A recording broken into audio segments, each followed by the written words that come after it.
Good morning. It's 10 o'clock by my computer, and so at this time I call to order the May 5th special meeting, 2026 special meeting of the Douglas County Board of County Commissioners.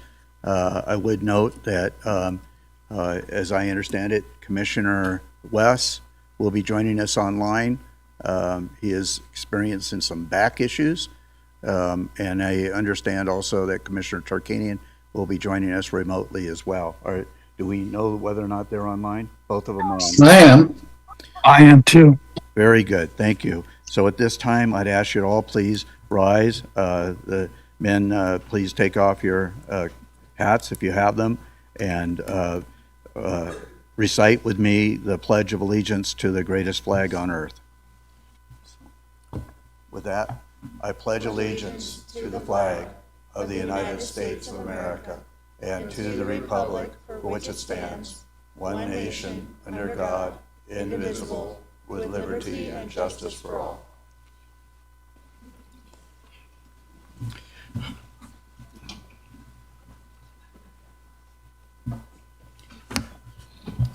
So, just a couple of housekeeping items before we get started. There was some questions about public comment, and so I want to address that going into the meeting. We only have 2 agenda items today. One of those is for presentation only of an introduction. It's the first reading, so while we'll read that into the record, there won't be any public comment on that, and commissioners can ask questions at that time. And then we have an item 5.1, which is the stormwater utility rate revenue analysis. That is a very detailed presentation, and there is a lot of good information on that. And we're going to have public comment after that presentation and before that comes back to the board for action. I don't know that we're not going to be asked to take any action on that today from a vote standpoint. Is that what I understand? Okay. So anyways, so if you're here and you want to speak to that, it would be preferable to have you, if you have time, to sit through that presentation. So because that presentation may answer a lot of your questions. However, if you don't have time, then certainly you're welcome to offer public comment on that item at opening public comment. We do have some restrictions on opening public comment. They're in the record. I'm not going to read those.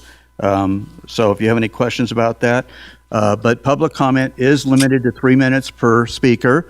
We control that with a timing light controlled by our vice chair, Commissioner Tolbert. And so when you approach the podium and you sign, we ask you to print your name, and then so that we can have a clear understanding of what that is for the record, and then and state your name. And once you state your name, Commissioner Tolbert will start your time 3 minutes. You'll hear a yellow light, a yellow signal when you have 30 seconds left, and when the red light buzzes, and it'll be irritating. I can guarantee it is irritating to me. I know that. And then we ask you to conclude your comments and sit down. So once again, we ask you to hold your comments unless you cannot and have to get back to work or whatever, and the rest of your day, you can go ahead and comment on that item at opening public comment. Public comment must be limited to matters that are within the jurisdiction and control of the Board of County Commissioners, which means that we're not in control of the Sheriff's Department, we're not in control of the courts, not in control of the school district, we're not in control of the fire department. So anyways, there's a lot of things we're not in control of. Right? Which is probably was very irritating to me when I became a commissioner, to find out all the jurisdictions we don't have control of. But anyways, and we ask you to address your comments to the chairperson and not to the members of the public, so the board can take future action items that are raised by the public. So with all of that being said, at this time, public comment will be taken on those items that are within the jurisdiction and control of the Board of County Commissioners. opening public comment.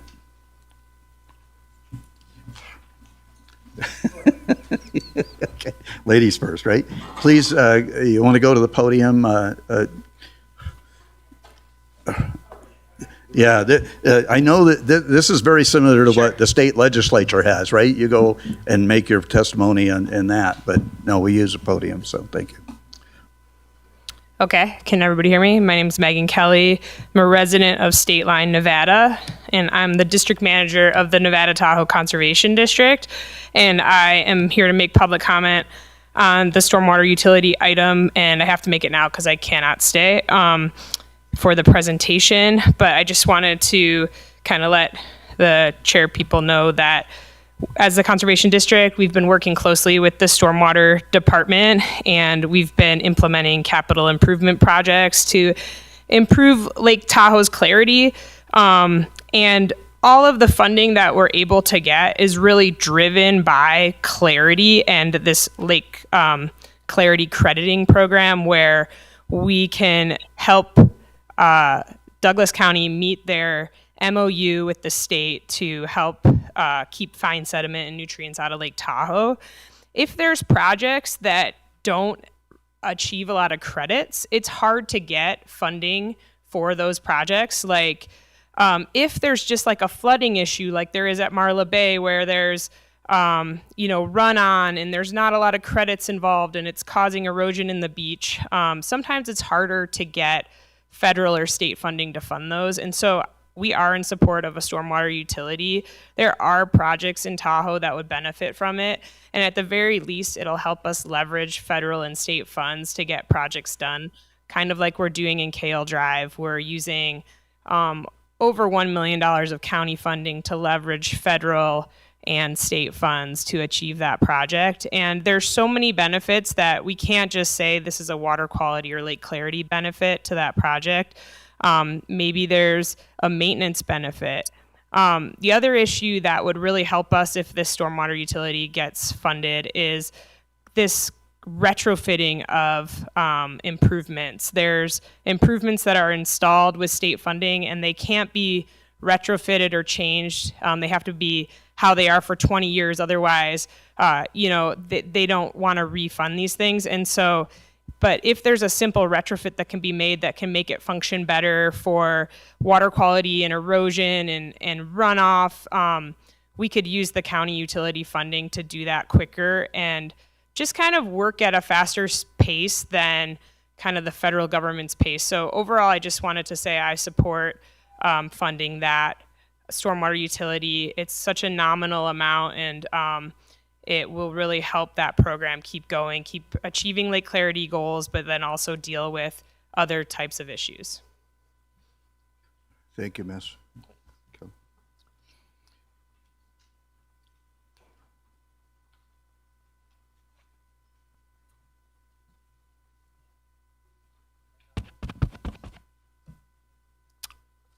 Roger Adam.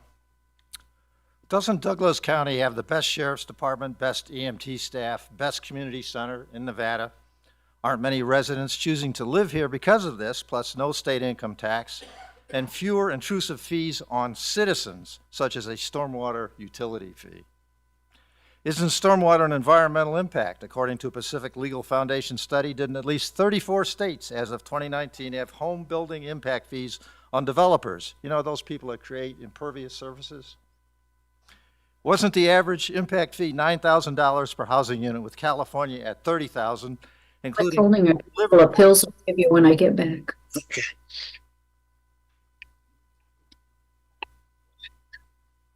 Livermore, $81,000. Nevada averaged $2,000, with Las Vegas at $165. Douglas may have a $500 roads charge. When California developers look at Nevada for new projects, isn't it Christmas every day with Douglas County as Santa Claus?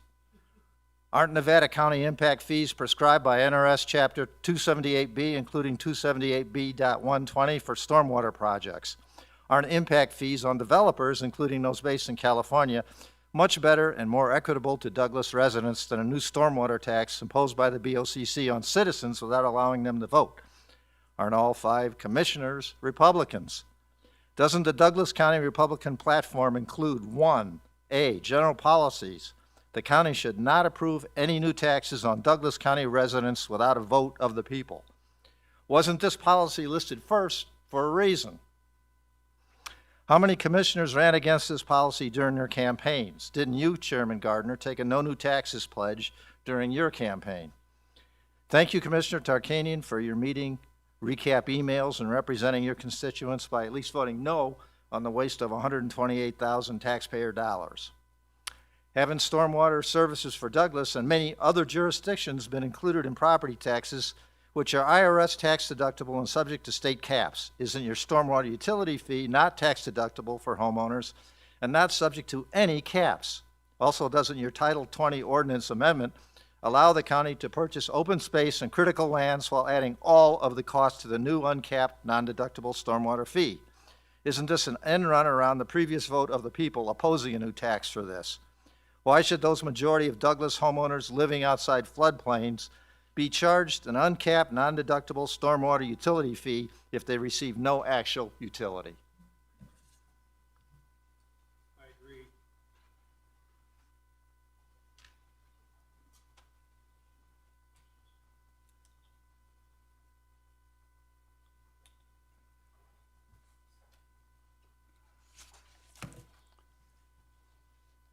You didn't sign in.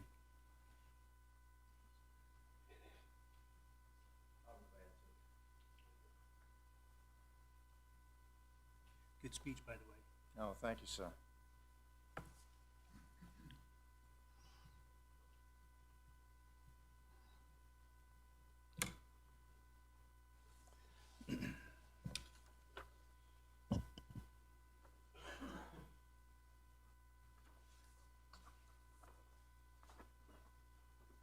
All right, here we go. Hello, Chairman Gardner and County Commissioners. Please do not approve ordinance. We need you to state your name for the record. Okay, can you start me over, please? Okay, because this is like 3 minutes to the second. Thank you, Mark. Okay, let's try this again. I'm a little nervous. Okay. It's right here. It's even I even wrote it on my damn. Don't be nervous, okay? I know it's and couple of times I was nervous also, but we're all friendly here, okay? Okay. So I appreciate that. Okay, let's start over here. Hello, Chairman Gardner and County Commissioners. I'm Bob Bueller. Please do not approve Ordinance 2026, 1670. The new stormwater utility will be funded through service fees charged to property owners based primarily on the amount of impervious surface on the property, which contributes to stormwater runoff. This ordinance, as written, is all about money and zero about managing water on private properties. The county does not care that water flows off of a parcel. They just want dollars to flow off of the parcel and into the stormwater utility account. Think about it. The county is not encouraging anyone to perform counteractive measures to prevent waters from draining off and away from their property. They don't care about that. They want our money. It's an open-ended blank check that each property owner is required to turn over to the county because we have impervious surface on our land. Yes, it's called the American dream. Home ownership, a house and a driveway. All parcels in Tahoe Township are mandated by TRPA to install functioning BMPs, including gravel. These are designed to collect and retain all waters on the property. Accreditation is awarded to the properties that participate. TRPA issues a certificate of completion. What a concept. Work with the property owners to minimize their impact on the environment. We are led to believe that the stormwater utility requires a minimum of $4 million to fund current operations. FCS, Financial Consulting Solutions, established $4 million as their lowest acceptable dollar value. FCS is not an engineering firm. They don't design and build infrastructure. They are money people. They teach county officials how to pass funding ordinances to circumvent state laws regulating taxation. The initial $4 million is a drop in the bucket. It's enough to keep the doors open, pay the manager and the workers, clean a few drop inlets, but $4 million will not purchase the required land to store runoff water, install the dams, aqueducts, and piping systems to redirect any water. I'd like to see the business prospectus that was presented to FCS to assist them in arriving at the $4 million amount. I doubt there was one. The county had a wish list. The first two items on that total $50 million. No one's talking about that right now. Need to get this ordinance passed first. To properly fund this utility, the county should collect the $20 to $50 million now and get it over with. But no, the county just wants to get the door opened into everyone's bank account. Then it's wide open, no limit, the no sunset clause. When the costs go up, the service charge will go up. Here's the crux of the biscuit. Service charge is an amount to be determined by applying the appropriate rate established by resolutions adopted by the board. These rate resolutions adopted by the board are the blank check feature of this ordinance. When the board determines more money is needed, they simply pass a new rate resolution. Bingo. Each property owner is levied a new high dollar value service charge. They are using our real property to fund this stormwater utility that has no financial limits. 3 commissioners can simply pass another funding resolution. These should require a unanimous vote of all 5 commissioners before sending our money to the stormwater utility. Please do not approve this ordinance as written. I barely made it. Thank you. Boy, that was great. I appreciate your time, and I Okay. do have to run. I have other commitments. Yep. And I failed to mention earlier that if you choose to speak on this item now during opening public comment, you will have exhausted your time that is available to you when that item comes before us, okay? So just understand the ground rules here. That's very Just, good okay. information. Last time I got a little upset about that one because I didn't know that. Thank you, Mark. Thank you, yes. Jennifer, see you guys. Appreciate it. Additional public comment?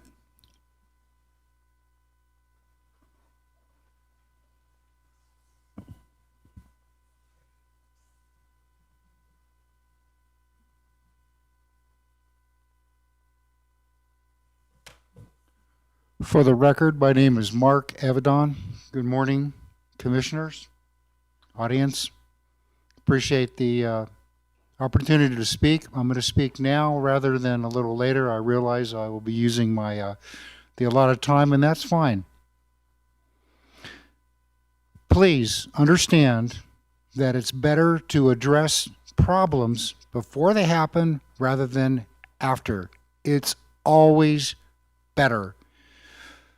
As this community continues to grow, it is more efficient, even in times of lawsuits that may be going on or that would happen in the future. It's better to pursue monies going into funds, fees, if you will, from the sellers of property, especially if they're going to be sold to a developer that will build homes and other, perhaps even other areas in the infrastructure that will contribute to impervious surfaces. Better that they're charged and the fees and the developers are charged early to implement concrete plans. Of course, maybe these days nothing is concrete. So that these issues can be lessened in the future, and they also might hopefully limit the amount of future increases of fees for stormwater control and so forth, or abate them, or maybe even reduce them. Better to take concrete action now than wait for something to happen or not happen and then go, oh my goodness, I guess we've got to do heroic measures now. And again, it's always better to take action or start taking action rather than chase our tails later. Thank you all for your time. Thank you.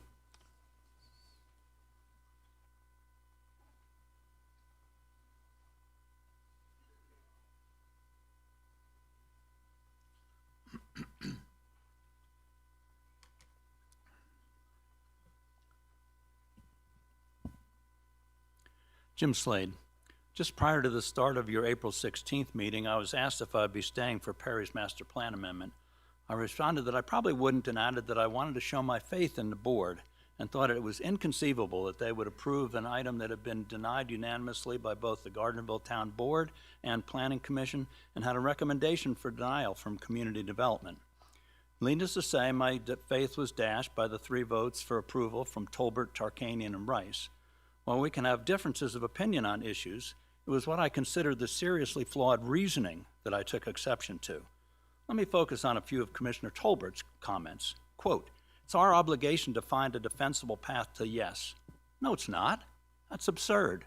Your obligation is to determine if it meets the letter and intent of all the required findings. Your position shows clear deference to developers.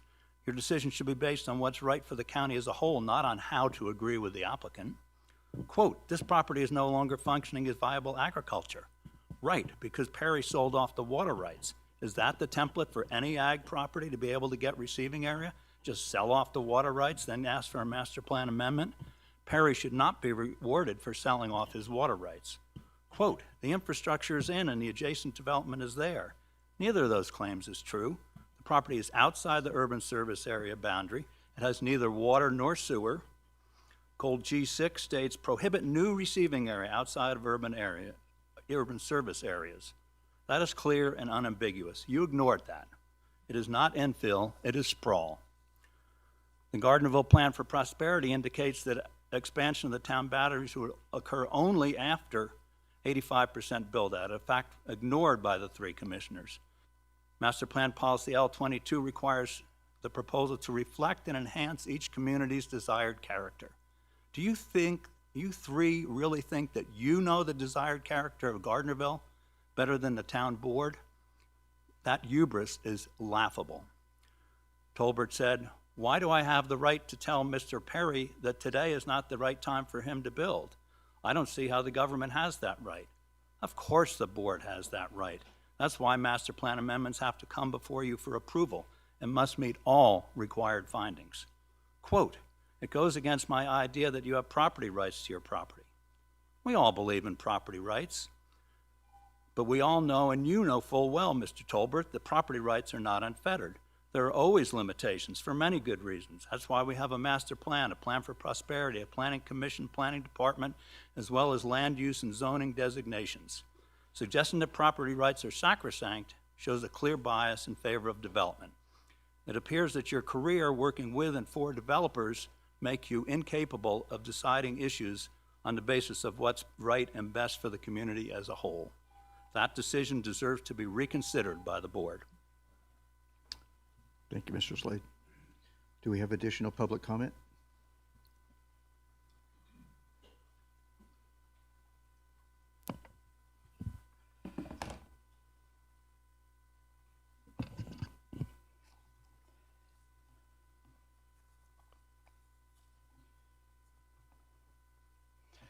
Good morning. Julie, are Julie you- Duda. Julie, are you speaking in regards to the stormwater utility, or are you speaking on something else?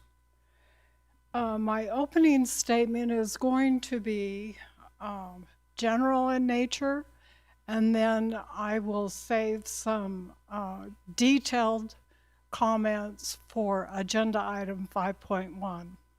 If you mention that item during your opening public comments, you'll be excluded from the ability to come back, and that's why I'm asking. So I thought about this when I was writing my opening I'm comments. sorry, are you speaking on 5.2? Is that what you're saying? Not 5.1? I just want to, and we're not starting your time I yet. wanted to do an opening statement Okay. to address the county investment fund Okay, and also property tax caps in general. okay. And then I wanted to make a statement on agenda item 5.1 to detail my, excuse me, Not if you're planning on coming back later. If you can speak on 5.2, no, you can't speak on 5.2 because that's for presentation only. That's what I'm saying. If you're going to speak on 5.1, regardless of how long you speak, that's your time on 5.1. You won't be able to come back and speak again on that. That's why I'm asking you and cautioning you about that. If you want to speak on 5.1, please wait until later to do that. Thank you. I had a discussion with Mr. Ritchie before the meeting to indicate what my intent was to make opening statement in a general nature, and then make a statement, a public comment for 5.1 with details. Am I clear on that, Mr. Ritchie? Let me check with our district attorney, please. Give me a minute. Okay.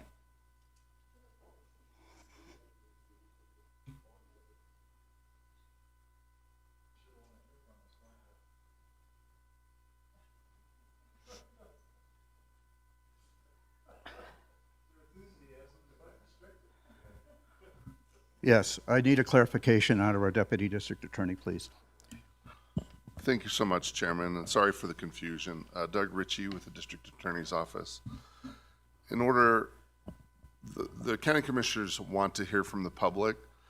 The way we try to do that is when the item that the public wants to speak on is being heard, that way all the public can speak at that time on that topic.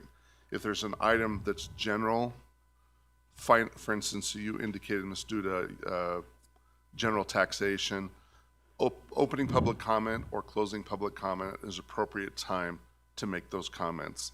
Similarly, if you want to talk about the introduction of ordinance 2026-1670, because that is for presentation only, public comment will not be taken at that time on that item.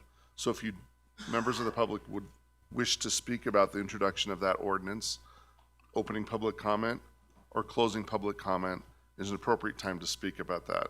What the chairman is trying to explain, the board does want to hear from the public. What the chair is trying to explain, though, is that if you wish to speak on item 5.1, 5.1, which is for possible action, please wait until that item is heard. That way the board can take all the public comment on that item at the same time, rather than have it spread out and trying to figure out, remember what comment goes with which agenda item. I hope that clarifies when public comment is appropriate for either item 5.1 or 5.2. Thank you. I'm not trying to shut you down, Julie. I just want to try to make sure that everybody is treated fairly in the same manner. And so if you speak on 5.1 and then try to come back and do it again, then the rest of the members of the public are gonna expect to do the same thing. You understand that process? So anyways, let's go. Let's hear your public comment. And I okay? will keep my opening statement general. Thank and you. then save my detailed statement for 5.1. Thank you very much. Okay, thank Appreciate you. it. Thank you, Mr. Ritchie.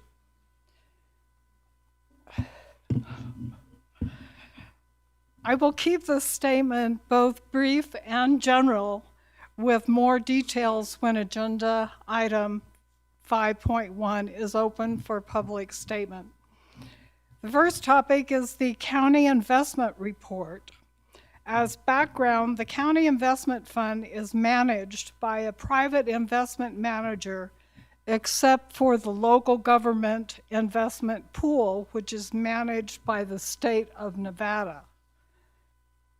The March investment report is in the Thursday agenda packet. Total county value is $162 million. Included in the total is the LGIP, the local government investment pool, with $54 million. LGIP is similar to a money market fund.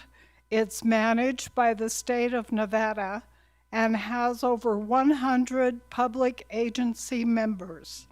It's a rainy day reserve for local government. The March LGIP balance for Douglas County is $54 million. Second topic, caps on property tax belong to the people. Caps were established to protect homeowners from large, unexpected increases. They act as a protection against being taxed out of our homes. They are as important for homeowner security and financial planning now as they were when they were established. Commissioners and staff, in a partnership with voters, have a fiduciary responsibility in protecting and preserving these caps.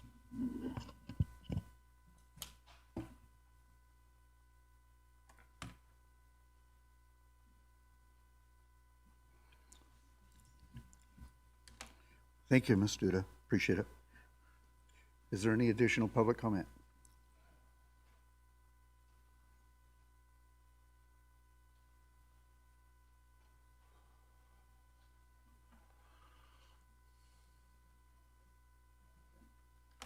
Good morning, everyone.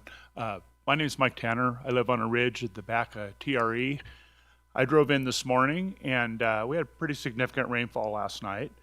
And it's pretty amazing with some mediocre maintenance to our ditches, the water's running perfectly. We had the just as large, if not larger, FEMA claim than the whole rest of the county. I was down there personally fighting to keep the homes from washing away, trying to direct staff and put up blockades for water from our ditches that plugged. That's where the problem was. I realize we need a stormwater plan. This thing is just too big. We need to look at it closer. There's things that could be done besides taxing people without any say in it, especially like the people in TRE that will get zero benefit. Thank you. Thank you.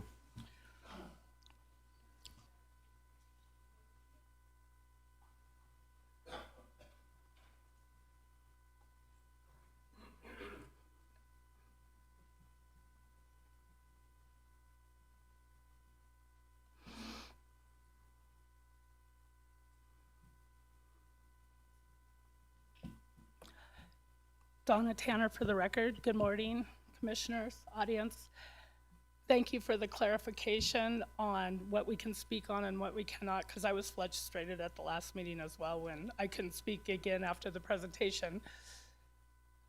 I'm against 5.2, and I'm talking on that because, did I understand you correctly? This is the proper time to speak on 5.2. Okay. I'm against the ordinance, and for multiple reasons. TRE, I don't believe, is in the district to be affected by the same stormwater that affects our basin. We're in a different basin. But I also think that it has been pushed in a way that people don't understand.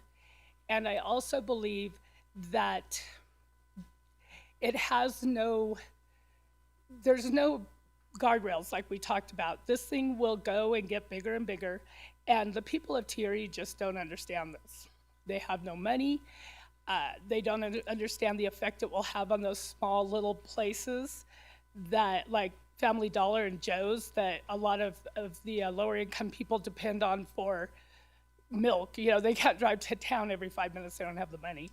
So I think before this should even go in place, people, and I'm sure there's a lot of people in Douglas County, they just don't understand what the ramifications are going to be, and their rent will go up eventually as these things get higher and higher. And as the gentleman talked about before, you just have to look at California and see what happens. Your intentions, I'm sure, are good, but the next board and the next board and the next board, who knows what they're going to decide to revise and revision. So I am against it for those reasons. Thank you. Thank you. Are there any other public comments? General public comments? Okay, then. Thank you. We'll close public comment, and I'll bring it back to the board. Thank you very much. And so we'll go into the item number 4, which is the approval of the agenda. I'll entertain a motion to approve the proposed agenda as presented. I move that we approve the proposed agenda. Second. Okay. Okay. Good hearing from you, Wes. So. Thank you. Yeah. Anyways, we have a motion to approve the proposed agenda as presented by Commissioner Hale, seconded by Commissioner Tolbert. Sensing no opposition, all those in favor signify by saying aye. Aye. Okay, motion passes 5-0. I guess I shouldn't have prefaced that by saying sensing no opposition, but it was kind of pretty, okay. Improper words. Okay, at this time then we'll go into the administrative agenda. It's my hopes today, we generally try to take a break at around noon for lunch. However, with just these 2 items on the agenda, I'm hopeful that we can work through lunch if that's in agreement with the rest of the commissioners. So, right, so, okay. With that, we'll go into item number 5.1 for possible action. Discussion on the stormwater utility rate revenue analysis and recommendations from the Financial Consulting Solutions Group Incorporated, DBA FCS, a Bowman company. This is being presented by our Assistant County Manager, Wendy Lang, and our Stormwater Manager, Courtney Walker, joined by the principals of FCS, I believe, right? And so, I wanted to kind of preface this, if you don't mind, Ms. Lang, just by making just a real quick statement, is that in 2028, the Board of Commissioners took a very bold move to create a stormwater division. Okay? 2018. Stormwater, In 2018, sir. what? 2018. Did I say 2028? Okay, well, Back to the Future, or Back to the Future, okay, in 2018, and I want to compliment the board for doing that, okay? They made a very bold move to create a stormwater division, recognizing the need for that after decades of recognizing that we had a problem but not doing anything. The only problem they created for us, really, is that there was no defined or identified sustainable funding source for that division. And now we're in the point where we just can't do that in our general fund any longer, especially taking from our roads and putting them over there, even though they're related. So that's kind of what I see as why we're here today. So thank you, 2018 board, for your actions. And and now we're faced with trying to resolve the issue going forward for our county. With that, I'll turn it over to Ms. Lang. Thank you for the opportunity to say a few words. Thank you very much, Chairman Gardner, members of the commission. Wendy Lang, Assistant County Manager, for the record. Joined with me today is Courtney Walker, our Stormwater Program Manager, as well as members of the FCS consulting team, Tagi Acker and John Gillarducci. I'm going to kick off the slides and we'll go through the presentation. And happy to stop if there are any questions as we go through, I think, pretty dense material today. Tagi, do you mind? Thank you. Just a brief overview of how we plan to have this conversation. We will give a little bit of an overview of the history and challenges, and then spend some time recapping previous direction, most recently from the board meeting on April 16th, as well as the public comments that we received that meeting, as well as the open house. And then the real showstopper here today is getting into how that information has shaped where we're going forward and continuing to hear feedback on how that information is coming together. Tagi, if you don't mind, thank you. Just a brief history. I want to talk about the history as we look at this timeline. This timeline represents some of the work that's been going on in recent months.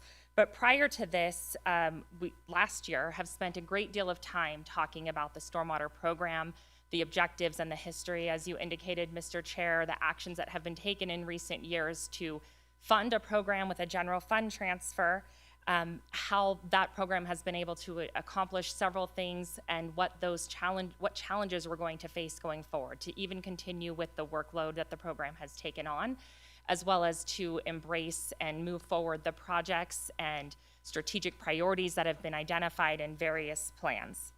On December 4th of 2025, this board adopted a resolution creating a stormwater enterprise fund and initiated an equitable rate revenue analysis with FCS, which is the process we're undergoing today. But I do want to take a few slides to talk about the public workshops and the history that brought the board to that conclusion back in December. So go ahead, Tagi, you can move to the next one. If you haven't seen these slides, I do encourage you to refresh your memories or take a look. It's all published on a stormwater page on the county website. It's also, a lot of material has been provided in the backup, including a staff report for today's agenda item with links to additional information. This board had an extensive conversation. I'm just going to touch on a few of those slides today as a refresher. This board and the public engaged in a very extensive conversation last year on multiple occasions. There was a lot of input and feedback about what is the future of stormwater in this community, and we're at a bit of a crossroads right now. This is the historical expenditures of the stormwater program through that $1.1 million general fund transfer that has been allocated out of the general fund in lieu of spending those funds on roads or public safety. It has been allocated, as you indicated, in 2018 to stormwater. The stormwater, that is this flat orange line on the screen. The stormwater program's expenditures began lower than that as we got our program up and running, but are quickly surpassing that general fund transfer. And so the work that is being done now is not sustainable. Go ahead, Toggy. Are you? Yes, Please. and I hope you don't mind. As we go through this, Commissioners Danny and Wes, if you have questions, please interrupt rather than try to go back onto the slide. So, Commissioners, if you have questions, please, hope you'll indulge us in that process. Thank you. And I don't think either one of us is bashful. One thing that I'm hearing from the public is, from members of the public is, I don't live in the way of floods. So what does this do for me? And it's caused me to start thinking about how much of the stormwater division now goes for maintaining, and where is that maintenance done, as opposed to the capital projects that are in the stormwater master plan, that are the bigger ticket capital items. Did I state that well enough that you understand the question? Yes, just Courtney Walker for the record. Just to clarify, you want to know today? Okay. Yes, or on the, I'm looking at that and I'm wondering how much of those costs went to maintaining as opposed to building. I would say 80% of the costs go to the operations and maintenance. That's all we really have funded now. We have had to transfer funds because we've received a couple of grant applications, so for the match portion, but we have zero capital budget today. It's all operations and maintenance. And generally, where do you spend your time? Do you have any limitations on where you go in the county? Do you go everywhere in the county? We go everywhere in the county. We do have a slide and a couple of slides that shows when we first identified. I don't know if I should just bounce around and go to it. There's a pie chart one. Here's all of our drainage assets in the valley, so you can see we go everywhere. If you click to the next one, it has the Lake Tahoe assets. And then in the next one, we have the Topaz assets. We don't maintain everything that's in here. A lot of that is within the GID, but we have been identifying them. And the reason I bring those up is here's our accomplishments. When we had originally identified these assets from 2019 on, less than 50% of them were considered to be in good functioning condition, which means they're clean, ready to accept water, and that would be culverts, storm drains, roadside ditches, et cetera. So with all of our assets today, well, as of September of last year is the last time we ran the numbers, over 95% is considered to be in good condition. So that's our operation and maintenance throughout the county on all the county maintained assets. Does that help answer your question? Okay. And I think as long as you're on that track, I think it's important to recognize, as I understand it, now we have parcels of land that are available to us or have been available to us for purchase that will allow us future development of stormwater mitigation detention basins, right? So, for instance, the Denmark property, the Red Hawk property, the property 1 acre or so up in the Johnson Lane area, that was not purchased through your division. Am I accurate in that? Courtney Walker for the record. We received a FEMA hazard mitigation grant, and so it was 75% grant, 25% match from the county, and that's how we acquired that parcel, through the FEMA funding. That particular one, but not Denmark or Red Hawk. That was purchased through other means. Mm-hmm. Yeah. Yeah. Okay. Yes. Can I interject real quick for a second? May I interject for a second? I'm sorry. Yes, of course. I indicated anytime you have a question or you have a comment or observation, please jump in, Commissioner Tarkanian. Thank you. So I was following up on Commissioner Hales' comment about the people claiming or feeling that they're not getting any benefit. And I just think the county staff at this point should explain the different categories of what they're being charged for. There's one, it's my understanding, for the maintenance and the continual projects that are already out there. Then there's one that would cover areas that GIDs and towns don't. And the third one is the capital improvements, which are only being paid for by the areas that are going to get the benefits from that. To me, that was the big thing from what I got out of discussing this with the county. Thank you. Thank you very much. We absolutely are going to spend some time on those points. Commissioner Tarkanian, thank you for pointing that out. I'll just ask Tagi to go back a few slides before the pie charts, and thank you, Courtney and Commissioner, for the questions on those things. There's also a slide, and I would be remiss, I did initially publish this presentation without the content that I'm talking about right now, and I do have copies in the lobby if anybody from the public would like to capture that, and it will be posted following this meeting. As I indicated earlier, this is content from presentations conducted last year, but the questions that we were receiving indicated to me that we needed to spend a little bit of time revisiting those conversations and talking about the types of things the program does, and really recognize that this program is at a crossroads and a decision needs to be made as to whether we continue operating as planned, as set in priority objectives and strategic documents, and what that would require to do. So this slide talks about since the time the department was funded through the general fund transfer, that tax dollars were used to develop plans to identify assets around the county, to purchase equipment and begin improving the assets around the county, including adopting a stormwater master plan, which is attached in full to today's agenda item for awareness. So I think we can skip through now kind of where those assets are and just the data that has been collected, and this slide with the two pie charts showing kind of the score of those assets and the progress that has been made on drainage assets. I see your light is on, Commissioner Hales. I promise I'm not going to interrupt like this the whole time. Can you go back 3 slides, I think? That one. So this shows where the valley drainage assets are, and the chart shows which are maintained by maintained by Douglas County. So we don't have a chart showing where the county maintained assets are. I guess what I'm getting at is I'm trying to consider all angles to make this as fair as possible. And I'm wondering about those properties that are not within a local service area or a town or a GID.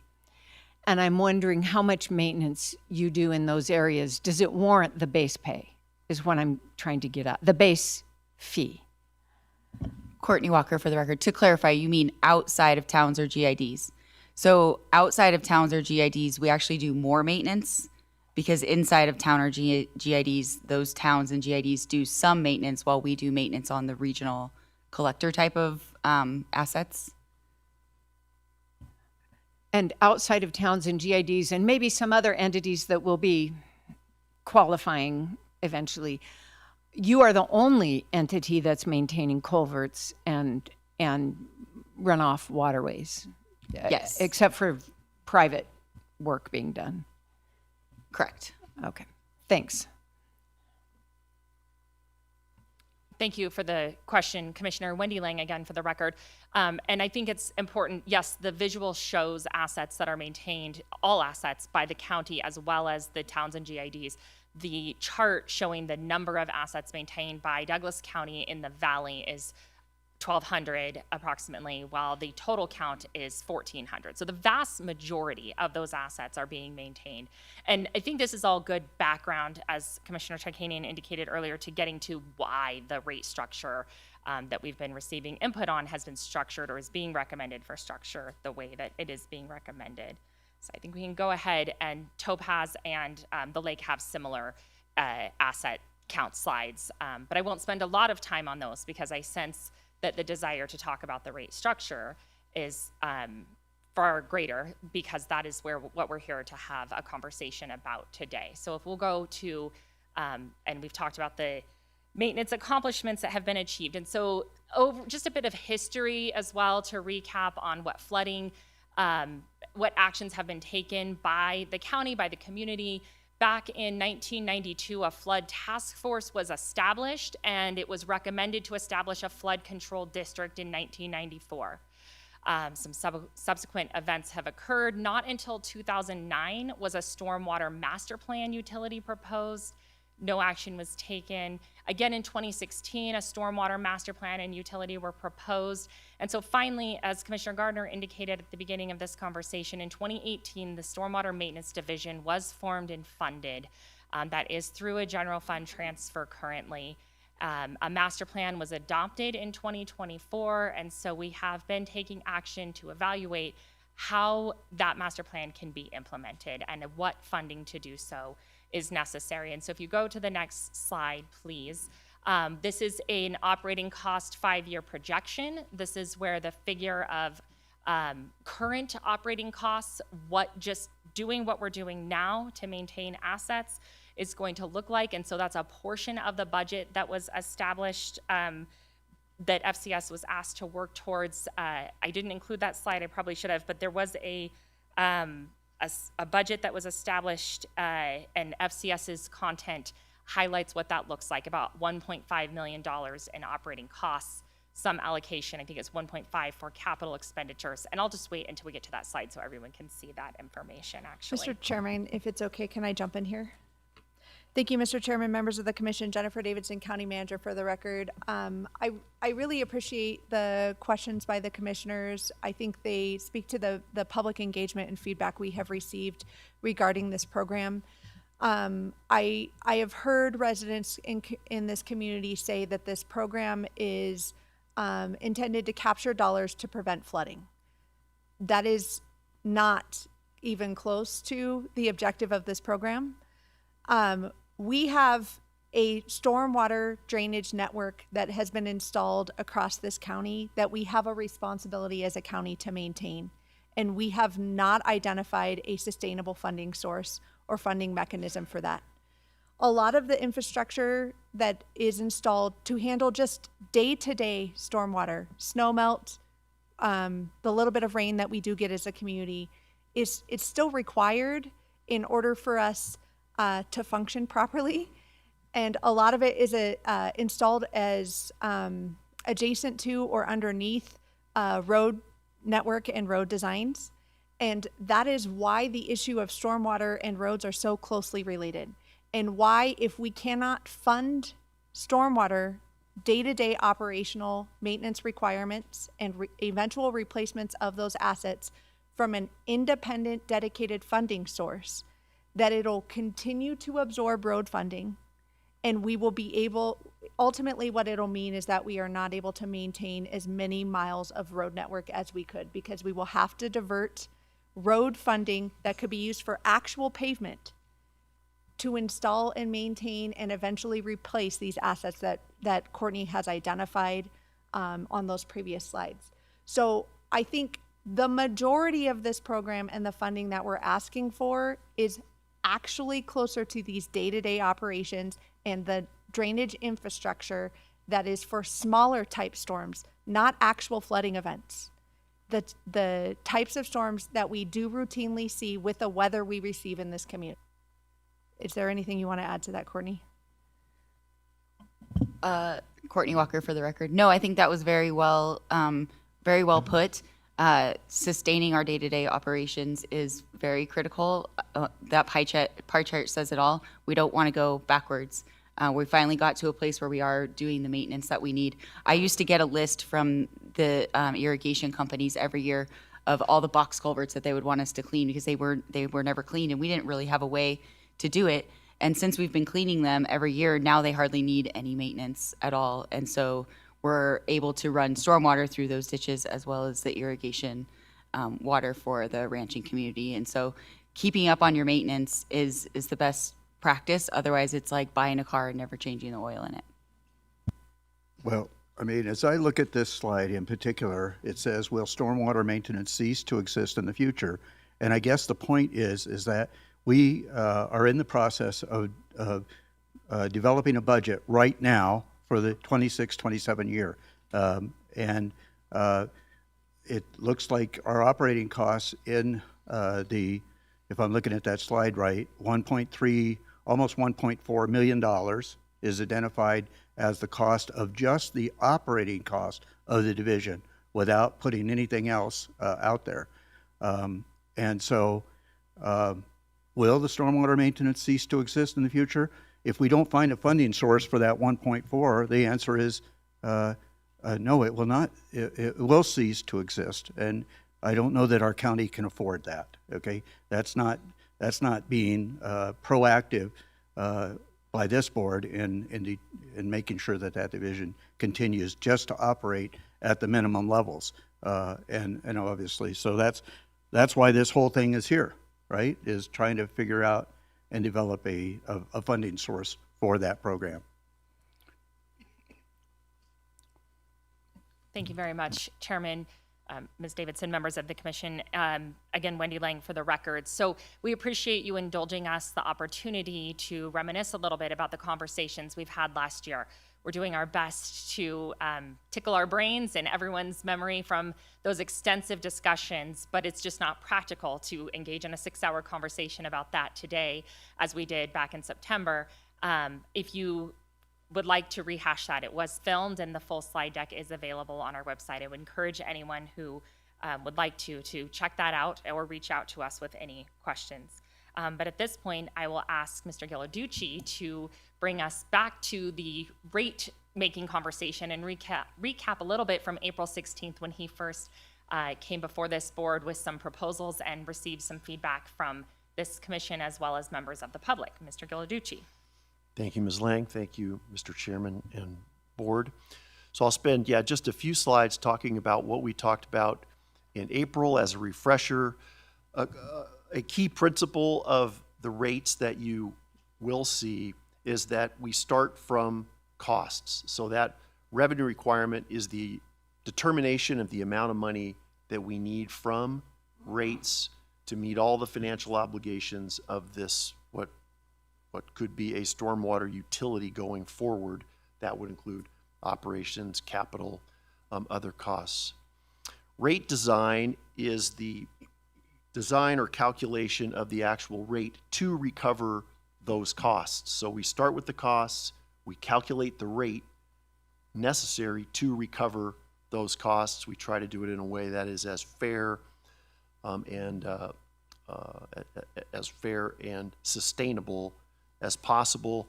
You'll remember we talked about different cost scenarios and the rates that those resulted in. We'll focus on one of those cost scenarios today. Maybe this is a good time to ask this question. Another thing I've been hearing, and we heard today, was if you open this door, then rates, there's no cap on rates and they can just skyrocket. They'll just increase. We've seen examples from other jurisdictions where they use what they called stormwater charges to become general fund that they relied on. So I wondered if you could address, are there any guardrails? Are there any caps on the amount of the charges and how the charges can be used? So there, and actually you can go to that next If this slide. is answered better later, that's fine. Well, it's a perfect segue to sort of some of the reasons to consider a stormwater utility. A stormwater utility is just a separate enterprise within the Douglas County government, and the rates can't be set to make a profit. They have to be dedicated to stormwater and the stormwater management function only, so they can't be diverted to other funds or to the general fund. So that's one guardrail. There is that many bullets down there, public accountability. How much money is taken in, how that money is spent has to be reported on an annual basis, so there is transparency and accountability through that mechanism. It is up to the board to determine what the rate will be going forward. So the board would be, required to vote on any type of possible increases or decreases over time. So that is the main, I guess that's the main guardrail is the board. Okay, Mr. Chairman, I have a question. Please. Okay, so that's my concern is, first of all, not it being diverted, but what the citizens have been testifying to is purchasing the land, which can be very, very expensive, and there not being any limits right now. I mean, other boards can come in and raise it. Their concern isn't to be using it for the general fund. Their concern is to raise the rates for purchasing land that's going to be used either as open space or as detention basins.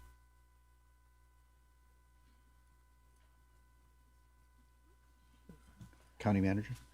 Thank you, Mr. Chairman, members of the commission. Jennifer Davidson, County Manager, for the record. Thank you, Commissioner Tarkanian, for your question.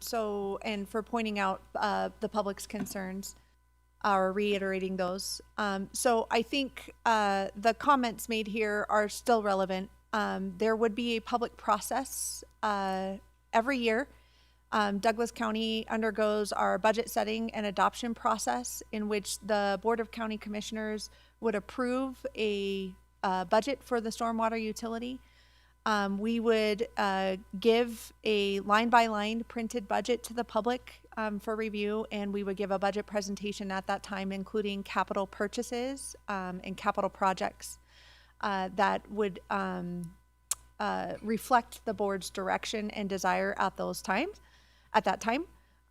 And the public would have the ability to weigh in on that process at multiple points. We have multiple budget hearings. We approve a tentative budget and a final budget prior to entering into the fiscal year. I hope that answers your questions, Commissioner Tarkanian. I would just do a follow-up. So just to be obnoxiously repetitive and clear, this is a utility just like water, sewer, other utilities. And so the fear that this would mushroom to pay for other things is no more realistic than that a water utility would do that or a sewer utility would do that. Thank you, Commissioner Hales, for the question. Jennifer Davidson, County Manager, for the record. I think that's a valid comment to make. I think there is, with utilities especially, there is a rational nexus between the rate that is set, the revenue requirement for the utility itself. If this board did not agree that a capital project or major expense for this utility were appropriate, we would not build it into the budget. And there would be a public process involved with those conversations, including picking the capital projects that should be the priorities. We have a stormwater master plan that underwent a extensive public engagement process as well. And so, yes, the short answer to your question and to your point is yes. I don't think unreasonable expenses would be built into this utility. There's going to be rational nexus for the decision that the board is making and an extensive public engagement process associated with those decisions. Chairman Gardner, can I follow up with the question the county manager asked me? Yes. Okay, so I'm going back to not that I'm not worried about there not being a nexus, and I don't think the public comments have talked in that regards. And and this is why I agree completely with the public in this area, is this county has neglected stormwater and allowed a lot of things being developed in areas where there's flooding now. We need to correct that now, and we're going to have it paid to by the different residents that are there now. But moving forward, if people are going to be building in these floodplain areas, for example, the areas that there's flooding going on with around Mola Parkway, the developers should be paying for the cost to mitigate that, and not the stormwater utility. So how do we protect the residents from that cost, from a future board maybe saying, well, we're not going to make the developers pay, we're going to stick it to the stormwater utility. I think that's what I hear in public comment, more so than they're going to use it for, to pay the police officers or some other thing. I appreciate that, and I hear both, but thank you for that. I think that's a universal feeling, okay? But I don't want to speak for other commissioners, but yes, I agree. You know, it seems like we're interrupted with all these things we haven't gotten to, so I'm just going to throw what I'm looking for out of this, so that, because I've been quiet, and from what I've gotten before this meeting coming forward is affordability. That's number one. You know, what are we doing to make sure this is affordable and equitable across everybody in the county? So now you're going to get to that. So those are the answers I'm looking for in order to support this, right? That's kind of where I'm headed. One of the questions would also be what about the people that are on fixed incomes? Is there going to be a method for a discounted rate or a hardship or something like that? Is that going to be something we're planning for in building into, so people aren't left behind by this? If we build that in, does that mean everybody else has to make up the difference? What does that look for? How does that become addressed? So that's a question that hasn't been answered. There's also long-term cost escalation, right? So we've been mentioning that several times. It's been brought up, the 3% max of taxes that we have. Is there some kind of a guardrail built in similar to that that's going to keep this thing in line and give people some confidence that it's not going to get changed? And then transparency and accountability in the rate design. I think we're doing that. I think reading back forth, that's been, if you're following along and paying attention to this, I think you're getting that information. There's lots of questions about how we're disseminating that, but we can only do so much. And the people that are paying attention, like you are, thank you for being here and doing that. The next one, well, I kind of same thing, built-in protections to prevent future rate increases from getting out of control. So how is that? You've mentioned some of the periodic reviews, thresholds. This is new, so we need to set that up, I think, for immediate oversight, and then let that expand to further oversight as we get our feet under it and gain traction.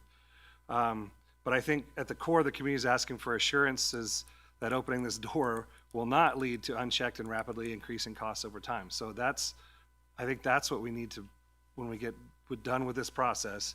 If we can't say, yes, I believe that's something that's going to last, because boards are unpredictable. So, I mean, Mr. Slade said that earlier in his public comment. So you can't guarantee that any one issue is going to be upheld at any one time. So for me, that's what I'm looking for. That's what I've heard from the public. And so when you go through your presentation, those are the kind of things that when we can check those boxes. And another thing that I've heard, but I'd like to maybe get your input on also, is the impervious surfaces. I think people have latched onto that, and I don't believe that they quite understand how that's being used. You're not being necessarily taxed based on your impervious surface. It's being used as a tool to find out what is equitable across the county. It's not saying, well, just because you have 10,000 square feet, you're getting, this exact rate. It's a way to group the properties together and the different ownerships in something that is tangible. It is related to water. It is related to. So if you maybe explain how that is, because I know people are really latching onto that impervious surfaces idea, and I think it's a tool, not a weapon, I guess. So that's all I had. I'm going to sit back and listen, but thank you, and we'll see how it goes. Okay, thank you for that. So a few other, and I'll just tick through some of the other reasons to go this route. It's consistent with the board's strategic plan. We talked about structuring the rates, trying to be proportional to the amount of service received, getting at that equity question. One of the reasons that these are evolving around the country is because many of the costs that you'll see, and we'll show you more detail on the initial costs, are driven by increasing regulatory requirements. So this is an important mechanism for addressing regulatory requirements without putting stress on the road fund, on the county general fund, by setting up this this separate utility. And then finally, it frees up general fund resources, as we've talked about, and road fund resources for other more important county priorities. So the rate structure. I think that's, I just want to, it's very important to recognize that this is an enterprise fund. That is an ultimate guardrail, and those funds can only be used for certain aspects, okay? So they cannot, and we can't bring things into that don't pertain to that identified resource, right? That's exactly Then we'll have to also determine priorities within that, because I know that we have a number of priorities within that enterprise fund. But of course, maintenance of the stormwater division itself is absolutely the first, in my mind, the first priority. And as we have a huge storm event, it may cause us to use up resources that would otherwise we would want to use somewhere else in that fund. So, and in that sense, it's very much like, as Ms. Davidson alluded, very much like a water or a sewer utility. The funds must be spent only on stormwater. So the rate structure that we brought to you back in April is the same basic structure with a few different nuances or wrinkles this time around, but it is based on impervious surface area. The ESU concept is a way to charge single-family residences uniformly based on the average amount of impervious surface area on single-family residences in Douglas County. One of the things we heard is that doesn't provide enough resolution to the single-family residential rates, and so we're bringing back a tiered structure for you today. But this concept of the ESU remains, and that is how commercial properties or non-single-family residential properties, all other developed property, would be charged based on their measured impervious surface area divided by that ESU value, which is about 6,100 square feet of impervious surface area. So that example we're showing there, not to scale, would be a commercial property with over 30,000 square feet of impervious surface area. They'd be charged 5 ESUs in this example based on that measured impervious surface area. So the concept with that impervious rate structure is we are charging the increase in runoff from natural conditions due to the development of that property. That's the whole philosophy of the impervious-based rate structure. It's not perfect, but it's the best that we have for measuring stormwater runoff. So the rate calculation is really straightforward. I talked about the different cost scenarios. It's the annual program costs divided by the chargeable customer base in equivalent service units. That result is our annual rate. To express it as a monthly rate, you divide it by 12. So this is a little more detail. We had 3 cost scenarios. The general, I think, agreement among the board was focusing on scenario 1, which is the least expensive of the 3 scenarios. Starts with the operating budget, which has the existing program, which you saw on a previous slide, plus asset replacement.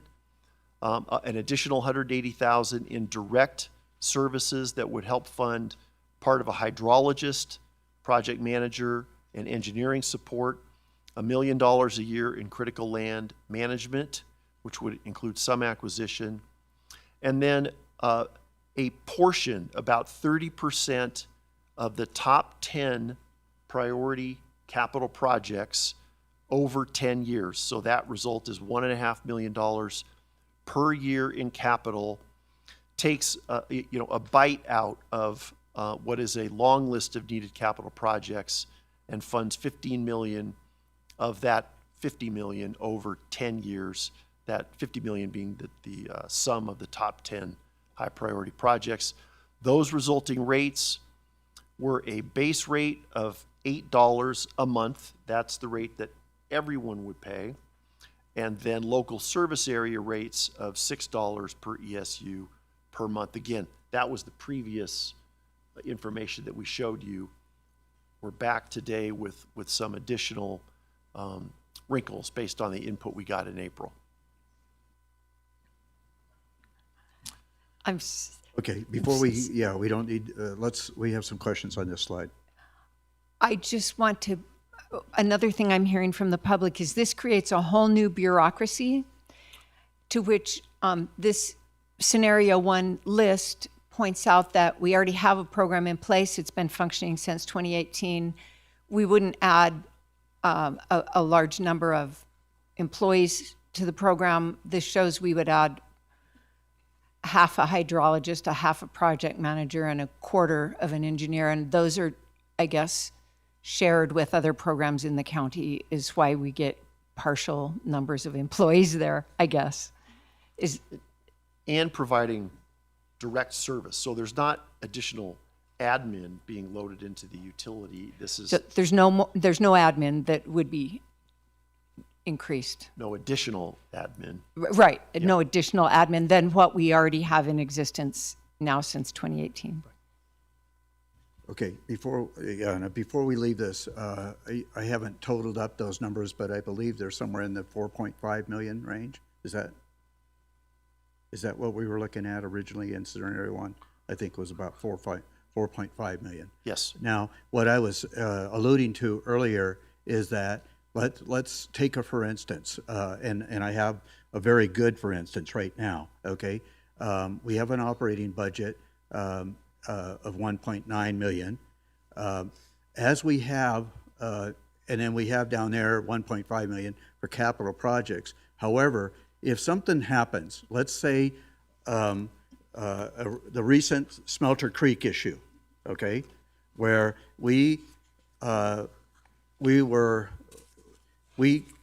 this board approved an expenditure of around 300,000 up to a little bit over 300,000 to clean out Smelter Creek, right, to get that back into shape. Okay, now if we have a similar occurrence, whether it be there or somewhere else in the county, and we have to devote financial resources instead of now, because that 300,000 came out of the general fund. Now we will have a fund where we can take those funds, although we might lose something in one of those other categories. Is that because we have an ultimate 4.5 million? That's it. Okay, and so we can't increase the rate to cover that 300,000. We have to cover it through one of those other resources. Am I reading this correctly? Yes, and there's one other part of this. We, in our financial model, which is complicated spreadsheet model, we also make assumptions about minimum fund balances for operating fund and capital fund. They're not exorbitant, but just keeping some cushion in there from year to year. So when an emergency comes up, if it's something that can be handled in that capital fund, for example, you would have some funds to commit to that and then replenish it over the next years. Or you could fund it by taking it from that capital budget, and then that would mean delaying or postponing, as you were saying, one of the other projects that you had planned. But there will be modest reserve balances built in just to protect you from. Okay, and so we had there the 30% of top 10 priority projects. Those top 10 priority projects, as we have storm events come through our county, that may redirect us to juggle those priority projects to identify if that's been identified, and we can address that, try to address that, Yes. rather than go strictly to that list. Is that? Oh yeah, absolutely. You have the flexibility to change.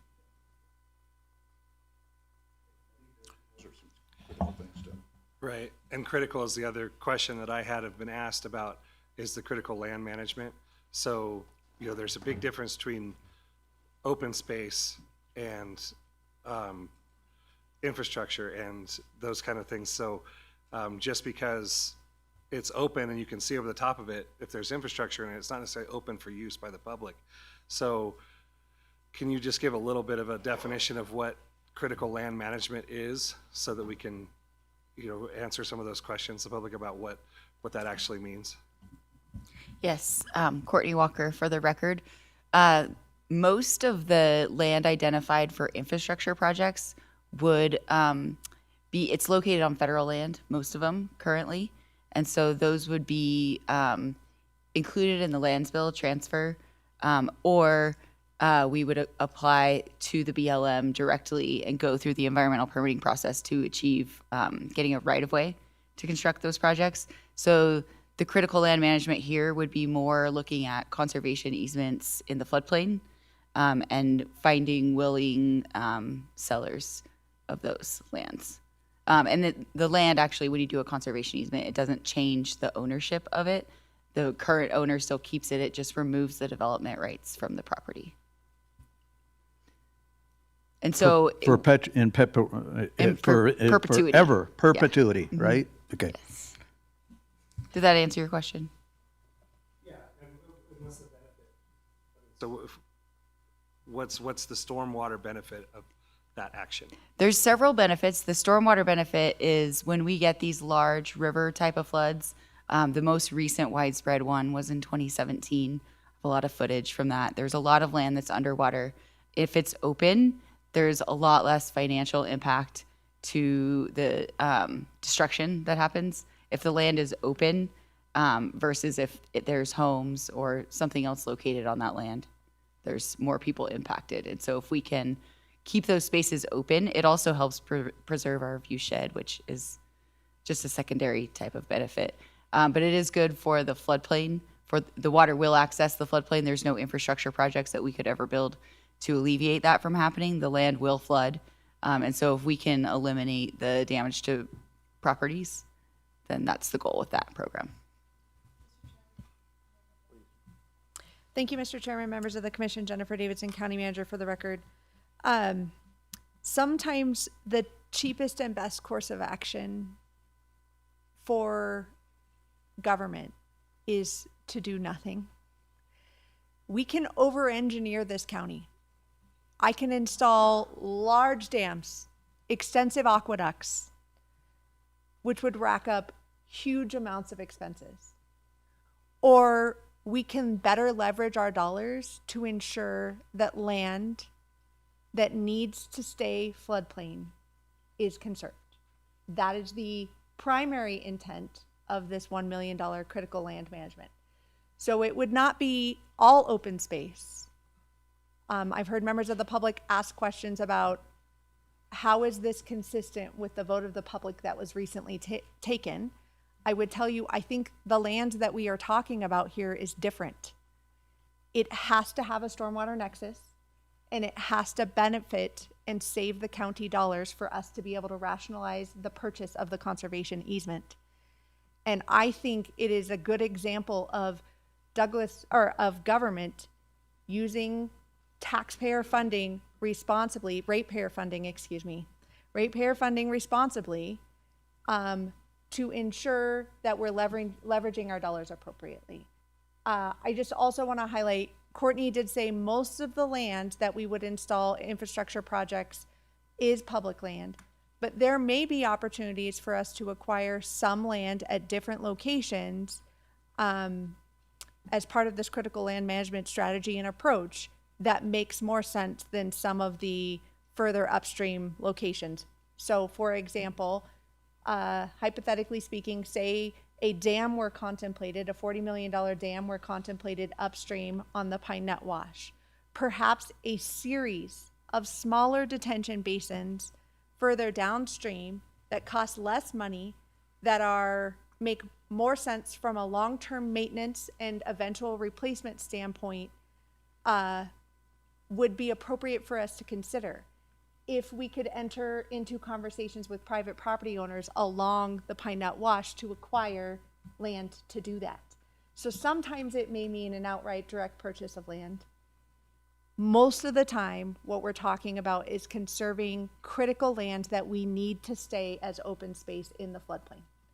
I hope that makes sense.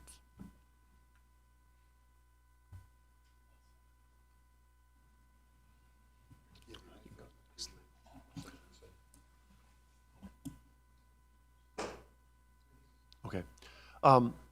So we took away from the April 16th meeting essentially 3 areas of interest from the board. And that first one I mentioned previously, which was to come back with a single-family residential approach, which had tiers to it, so we weren't just one size fits all as far as the single-family residential customer type. And then secondly, some of the all other developed property category had some really large impervious footprints, like well over 1 million square feet of impervious surface area. So we brought back a scenario which shows you what it would mean to put a cap on some of those bills, knowing that aside from being impractical, some of those numbers, that they were doing a lot individually on site to provide specific mitigation that substantially reduced their impacts. And so we've brought back a structure which has a cap on those charges. And then finally, creating a capital surcharge that would essentially charge more in those areas which are more directly served by the capital projects on that list. So there's a little bit more of a distinction among who's paying among county ratepayers. So we will show you those three wrinkles in subsequent slides. Wendy Lang for the record. I just want to take a moment to preview some action that will occur later this week as part of the process to introduce the ordinance that's on today's agenda and actually ultimately to adopt an ordinance. It is part of the process to conduct a business impact statement review. And so that process has been undergoing simultaneous to these efforts, and we have received input and feedback, which we are going to talk about extensively on Thursday during the regular board agenda. I want to just give a brief highlight today because I would be remiss if we didn't at least touch on some of that feedback. It's all relative to where we're going, and it is informing the recommendations that are being brought forward to you. Consistent with some of the feedback that was received on April 16th, we have heard that uncapped fees may impede business development. And so as Mr. Ghilarducci just indicated, a cap on the number of equivalent service units that a property may be assessed is being considered and will be presented for your input today. We also have heard that existing stormwater obligations on new development are already in place. But those design criteria standards, which are to develop new development to address the 25-year storm, does not all address all of the stormwater impacts. Ms. Walker spoke previously extensively about continuing to manage the network of infrastructure and how stormwater moves around this community. And so there is still a cost associated with doing that. And I think we've spent some time talking about that today. While we do recognize there is work that is done by new development, and we believe the cap will assist in offsetting some of that. Additionally, we have heard about exemptions or credits for parcels with significant open space, and a great deal of analysis has been put into evaluating where it makes sense, and it is being recommended that that is done in situations where maintenance is being performed on the regional system because it does offset an expense to the utility. So I just wanted to take a moment to highlight that, but I look forward to having a more extensive conversation on our businesses and those impacts on Thursday, or what potential impacts should be considered on Thursday. Thank you.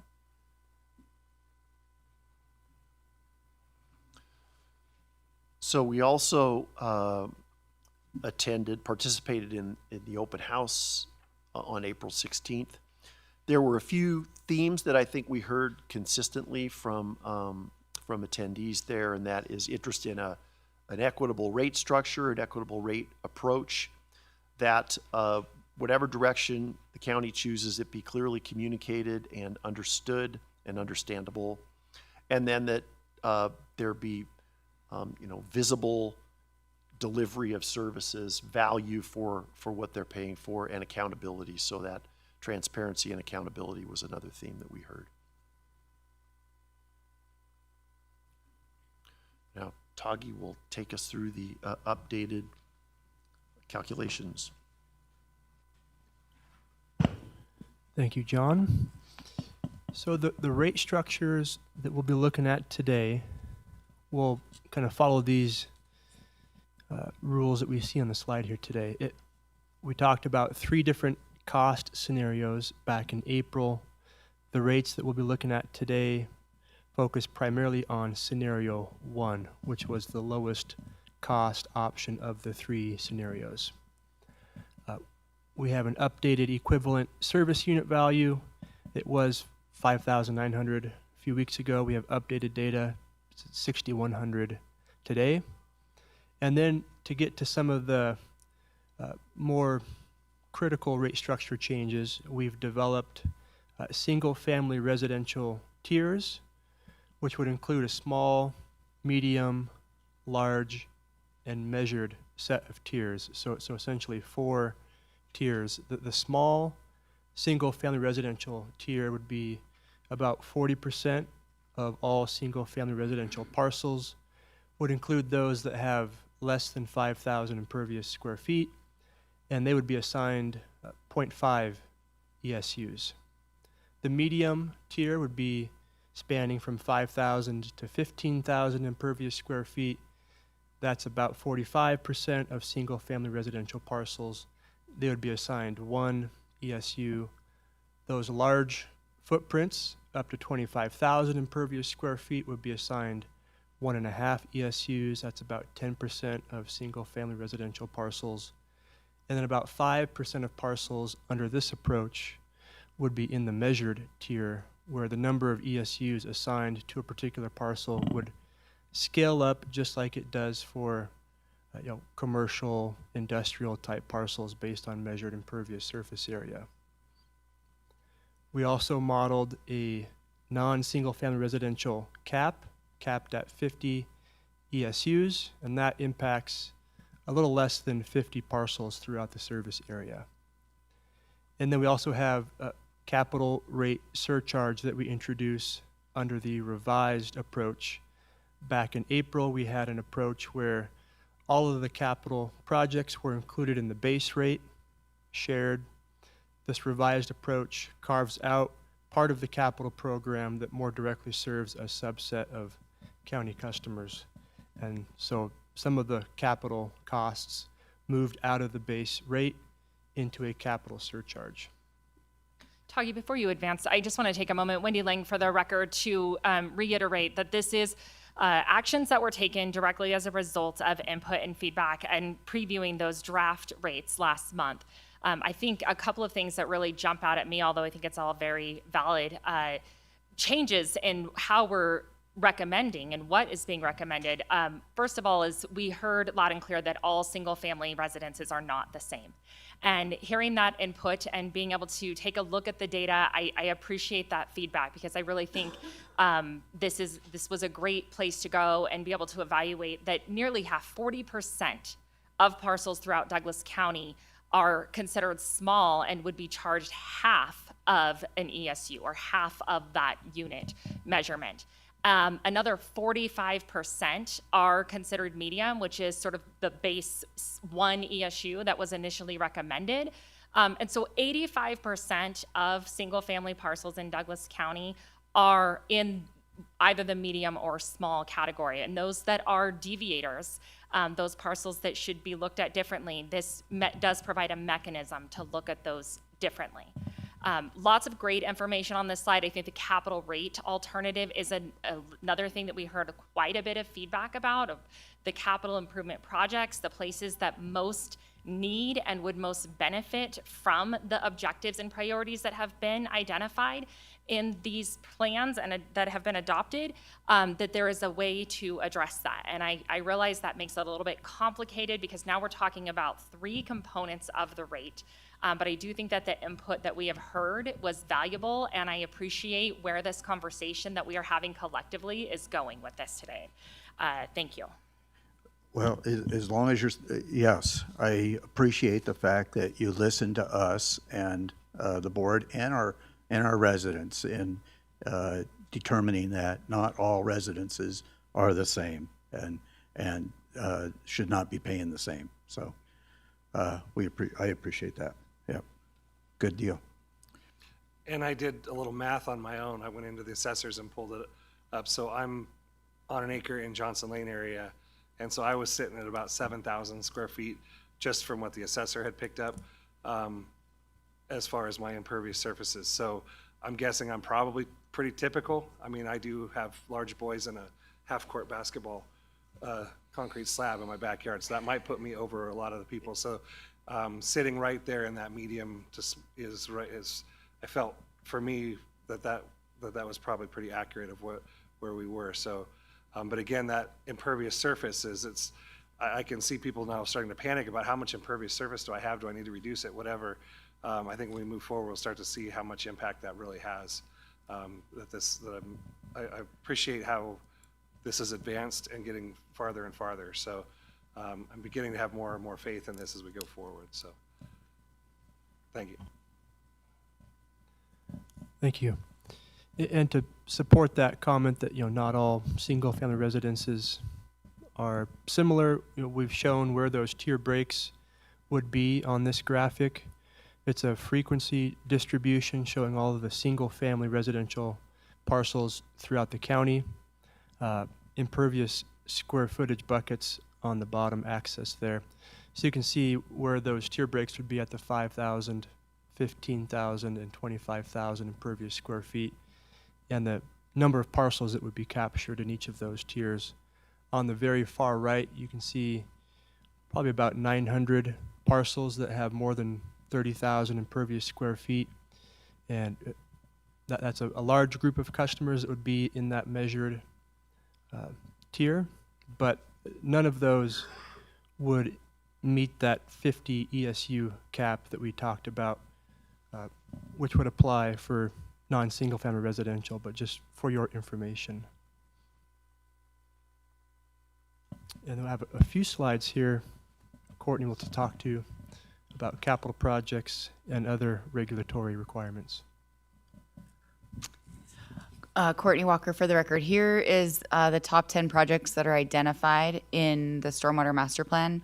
The Stormwater Master Plan is now about 2 years old. The project list could probably be updated on an annual basis, if I'm being honest, as conditions change. There's a lot of different factors that go into how to prioritize them. How often does the event happen?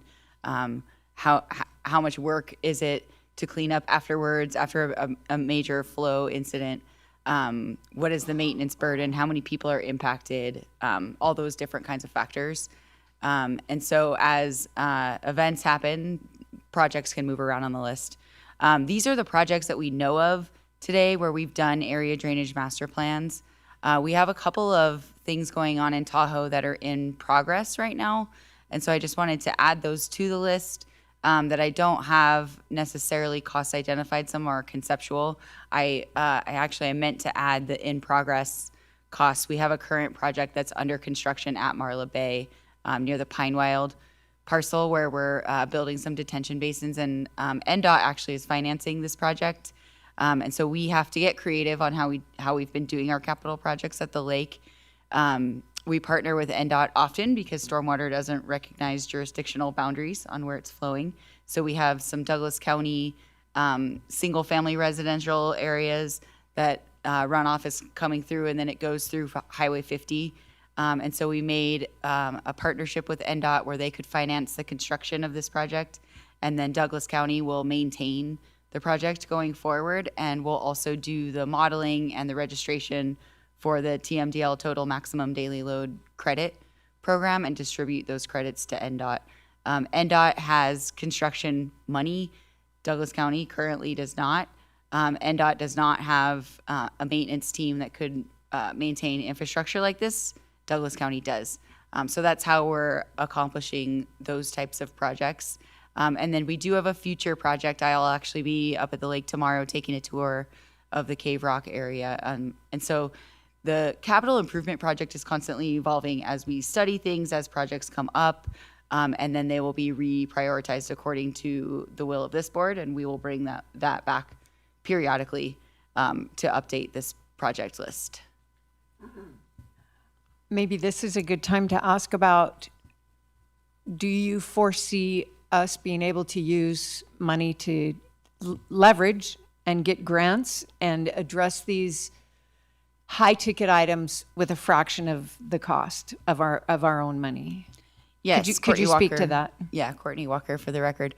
A lot of these projects, we do utilize federal grants to implement them, and they require a local match, which has been challenging. And so this money will be leveraged to accomplish those projects, just like they are in the Valley. We use the local funding that we're able to kind of scrape together for some of these grant applications that we've submitted. So the 1.5 million will actually probably fund more projects than we anticipate. You're just not guaranteed that you get every grant, and the timeline to receive them can be quite lengthy. By the time they're awarded, the project costs have skyrocketed, but that's another issue. So on the Tahoe project, Lower Kingsbury area wide, does that include the Kale Complete Streets project, or is that separate from this list? That is separate from this list. Mr. Chairman, if I may jump in here, Jennifer Davidson, County Manager for the record.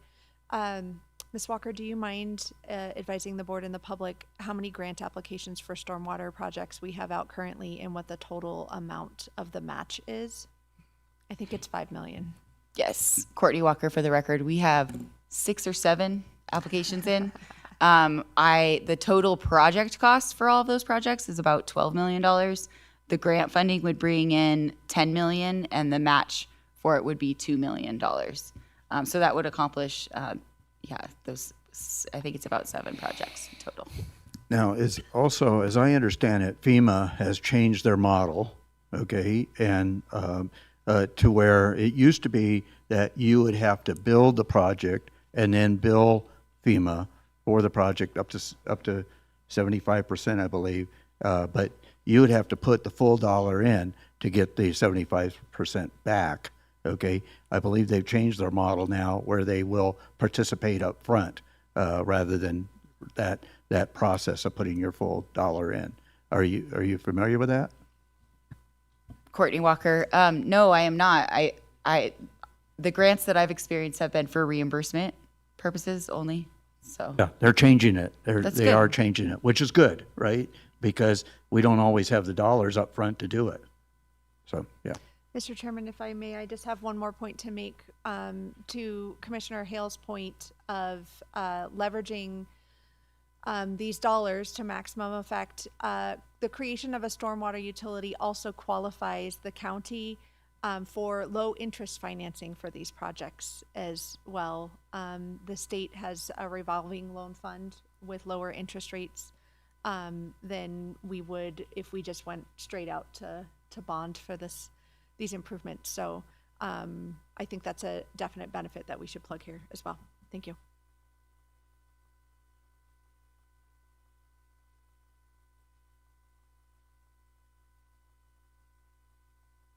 Courtney Walker for the record, focusing in on the Tahoe area requirements once again. Douglas County participates through an interlocal agreement with NDEP, Nevada Division of Environmental Protection, to implement the Total Maximum Daily Load program, the TMDL program.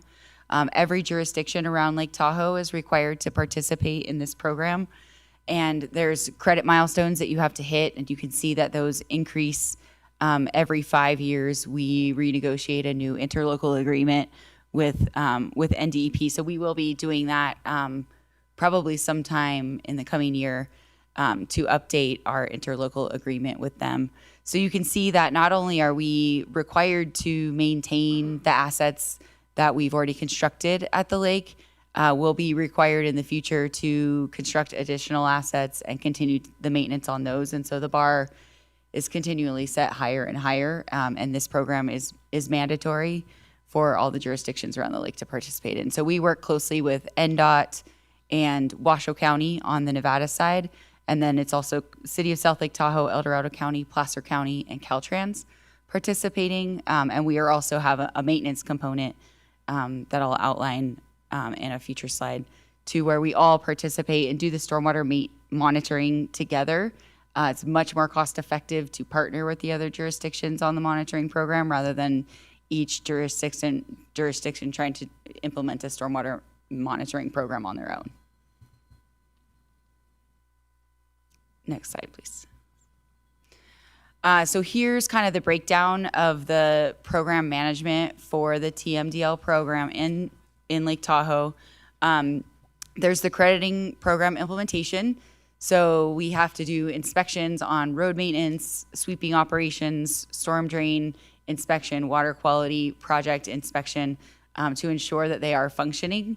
So I'll skip down to the stormwater infrastructure maintenance. That's about $150,000 annually. That's with our existing crew, with our existing equipment that we have within our operating budget to maintain these detention basins and wet basins, and also maintaining the storm drain system annually. Megan Kelly was here earlier speaking in public comment. She's with the Nevada Tahoe Conservation District. We have an annual contract with them. They're instrumental in helping us identify the capital improvement project program at the lake. And they're also able to provide engineering services to give us designs for a lot of those projects. I mentioned the basin-wide monitoring program. That contract is through the Tahoe Resource Conservation District. Douglas County contributes $60,000 annually. Each jurisdiction contributes that amount annually for the lake-wide stormwater monitoring program, and ultimately produces an annual report that is submitted to the state every year. And as I mentioned before, our regulatory requirements are increasing annually, and our credit milestones increase every 5 years on that program. Next slide, please. So, or not. Commissioners, Commissioners, if we have any questions, comments, or observations about this, we should, I would like you to ask, but I'm looking, we've been here for an hour and 45 minutes now. It's time for a break, okay? And I think this is the appropriate time to take a break when I look at the slides. So if we want to address questions about this, then let's go ahead and do that. And otherwise, we'll take a 5-minute break. Is it good? Okay. Commissioner Gardner, I'm sorry. Yep. I do have a point on this slide. Jennifer Davidson, County Manager, for the record. So we've spent slides on the lake because we didn't want to lose sight of our lake rate payers and their proportionate share of this rate and how they benefit from this program. So part of our analysis that we underwent internally in speaking with the FCS team is we looked at how much of the revenue requirement would be paid by lake residents versus the total amount of the benefit they're receiving. And I will tell you, it's not a coincidence that those two numbers are in close alignment with each other. The way, when we finally get to the rate proposal, which stay tuned after the break, the way those dollars work out, about 12% of the total amount of dollars collected will be paid by lake residents, and they will receive, just in terms of operating costs, that you look at that proportion, about 18% of the operating costs of this program, just based on these numbers right here that Courtney has outlined, are associated with lake operating expenses. So I just want to let you know there's so much to building an equitable rate, and we look at the data from every angle we could possibly conceive of, especially because we're hearing from our lake residents that they should only pay their proportionate share, similar to what our valley residents are saying. Thank you. Okay. Why don't we go ahead and just take a break until noon? Okay. Why don't we just take a break until noon? We'll come back at 12. Thank you.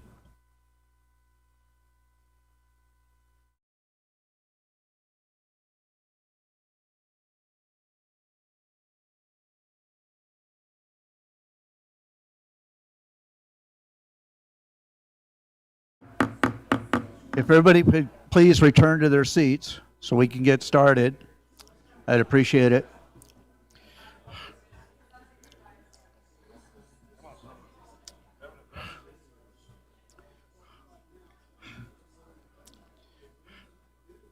Okay.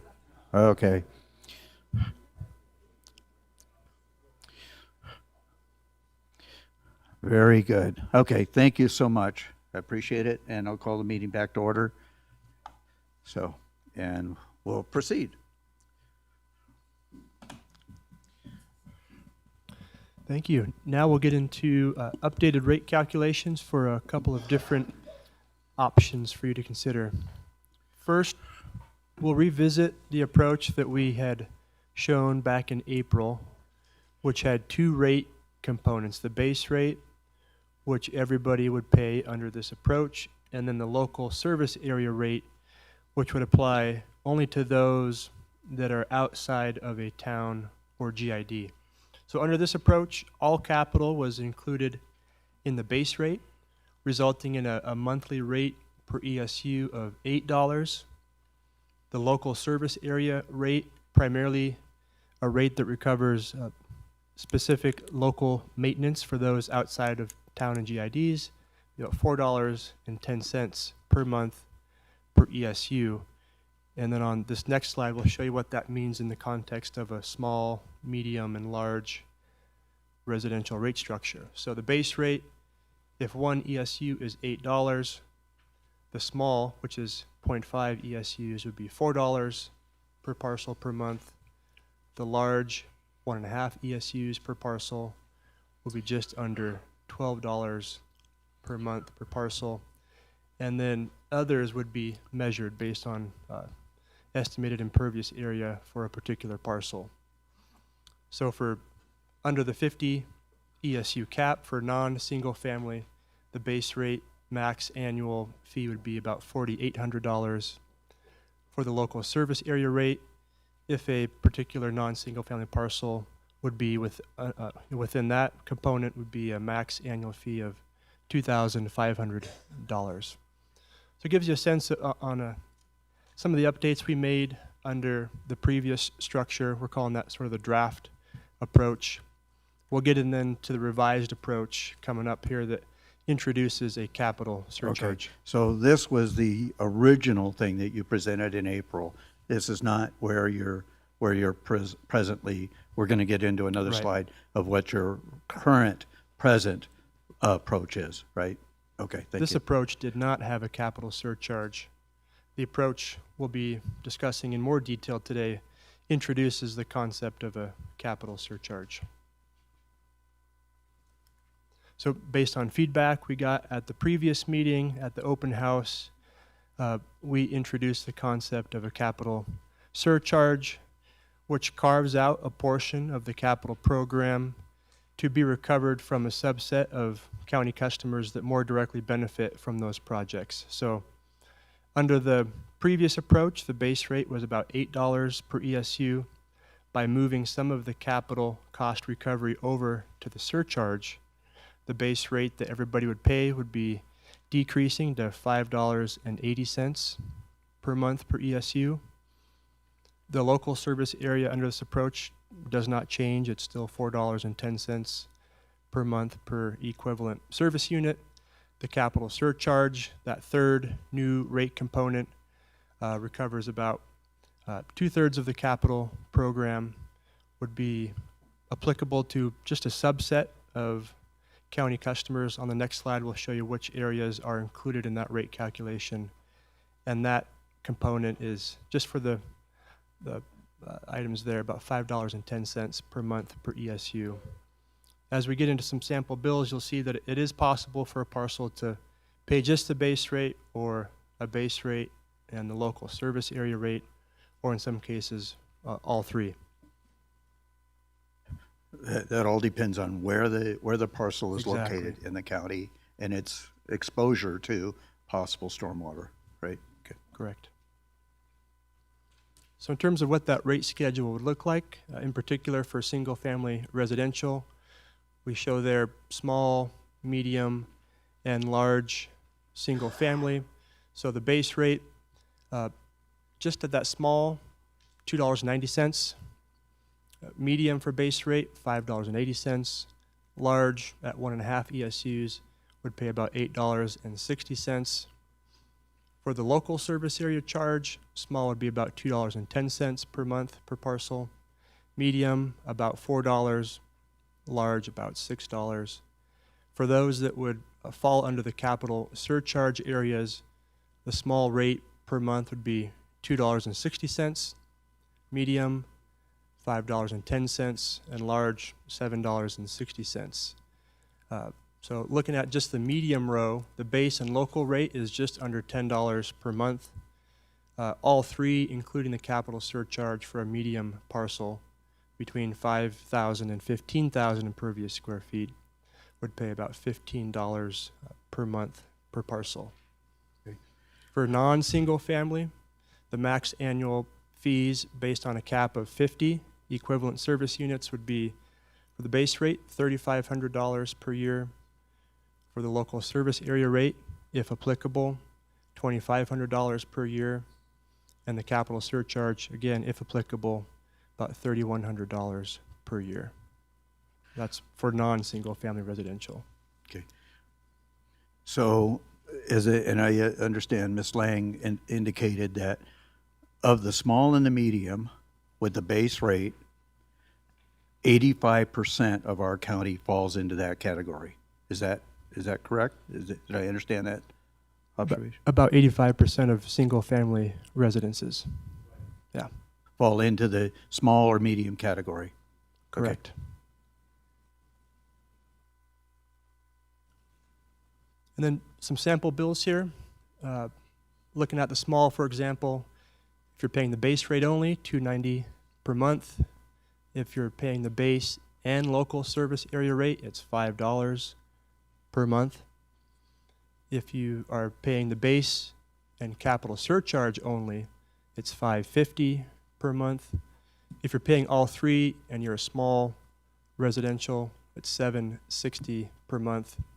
Medium, depending on what rates you're paying, ranges from $580 up to $15 per month. Large at 1.5 ESUs would range between $860 per month and just over $22 per month. For those that are measured, which there is under this approach, a measured single-family residential tier, and also would apply to multifamily, commercial, industrial. Say at 5 ESUs, that monthly base rate would be about $29 per month. If a particular business, for example, would be paying all three, it'd be $75 per month for that 5 ESU level. At the cap would be $290 per month for the base rate. If all three would be applicable, about $750 per month. And again, those subject to the cap, it affects about 50 non-single family residential parcels. How many did you say? For non-residential, about 50 parcels would be subject to the 50 ESU cap. Okay, and my calculations then, at $750 a month, the maximum for 50 ESUs would cap out at $9,000 a year. That sounds about right.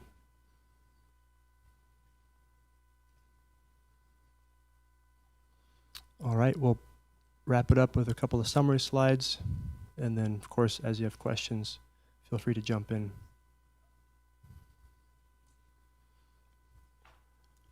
So our goal today is to get input on the single-family tiers.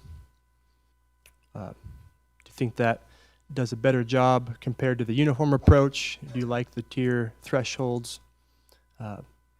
We heard and implemented under this approach an equivalent service unit cap for non-single family residences at 50 ESUs.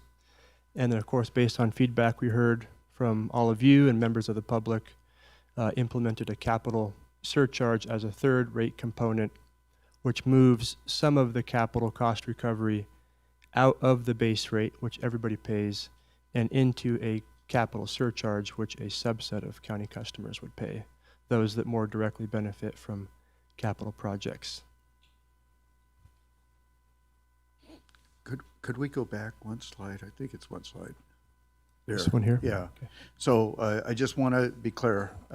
So a residence, a single-family residence that is under 5,000 square feet and is in, for instance, a GID or something else that doesn't get the local service area rate or the capital surcharge, their rate is going to be $2.90 a month. Is that right? So less than $36 a year. Okay. Correct. So that's the minimum that an individual is going to pay is $36. And if you have over 5,000 square feet, up to 15, you're at $580. Correct. Okay. Thank you.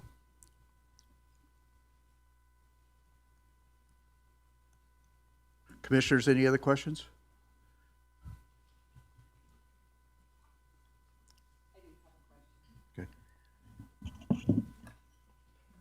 Comment first. You did what we asked you to do.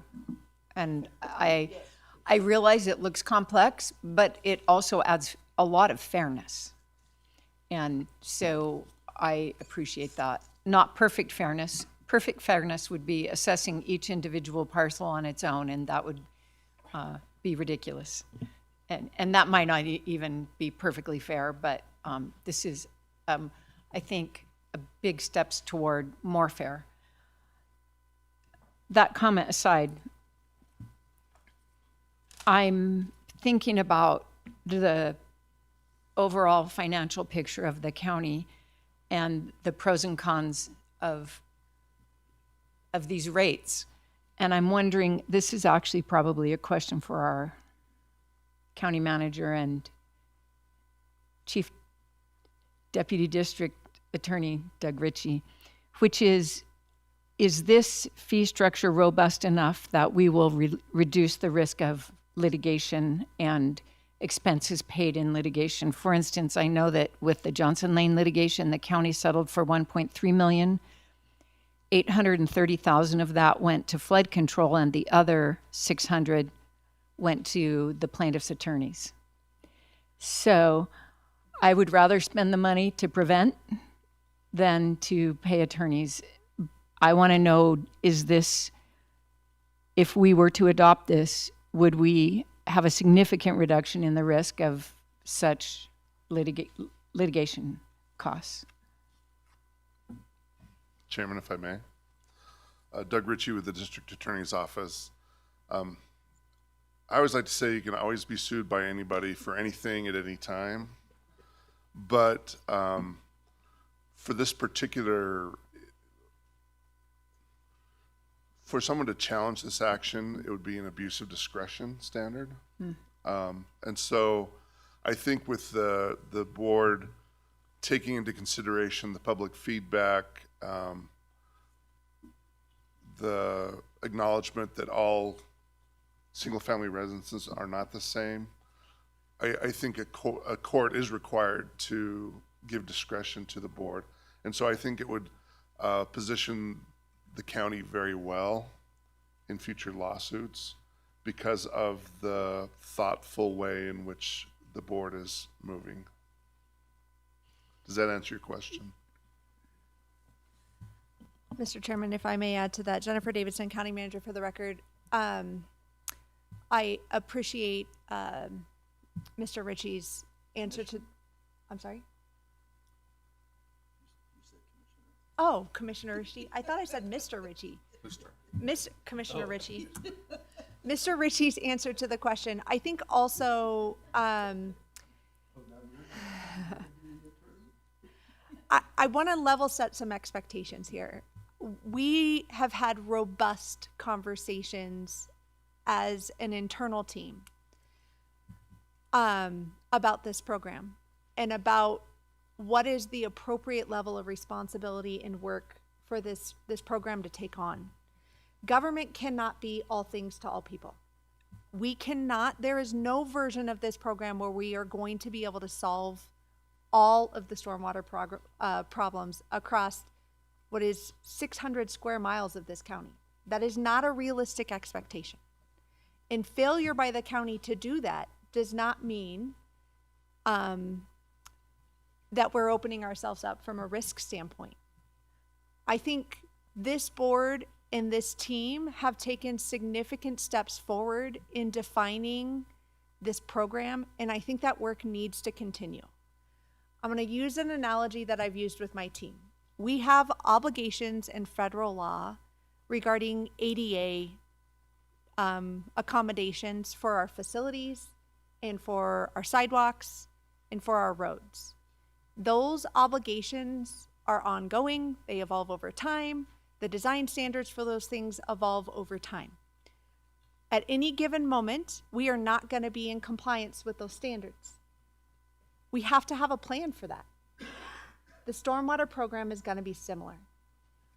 We are, after this utility is adopted, after these rates are set, we are going to have conversations about our maintenance. We have a maintenance plan currently. We have a stormwater master plan.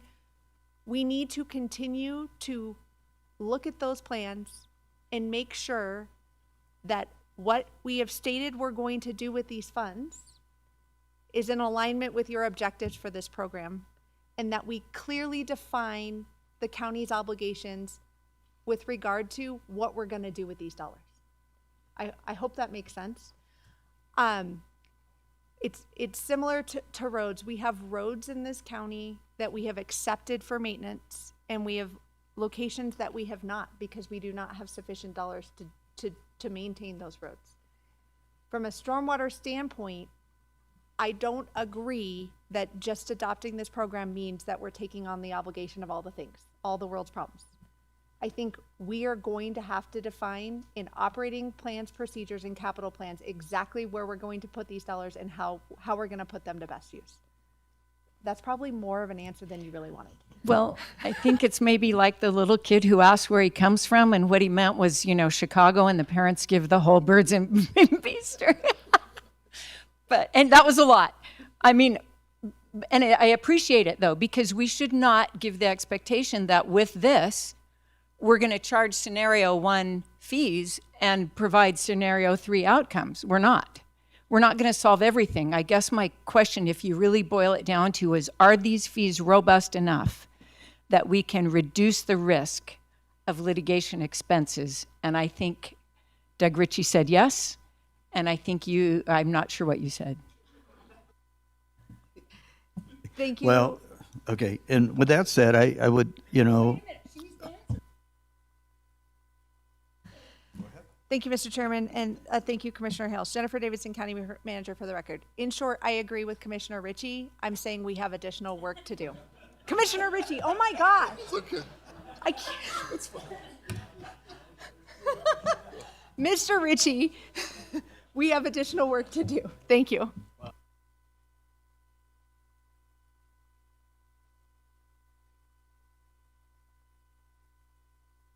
Well, I mean, the thing I wanted, and I agree with what Commissioner Hales is saying, is that we were given 3 scenarios, 1, 2, and 3, and a couple of us indicated that we would prefer 2, okay?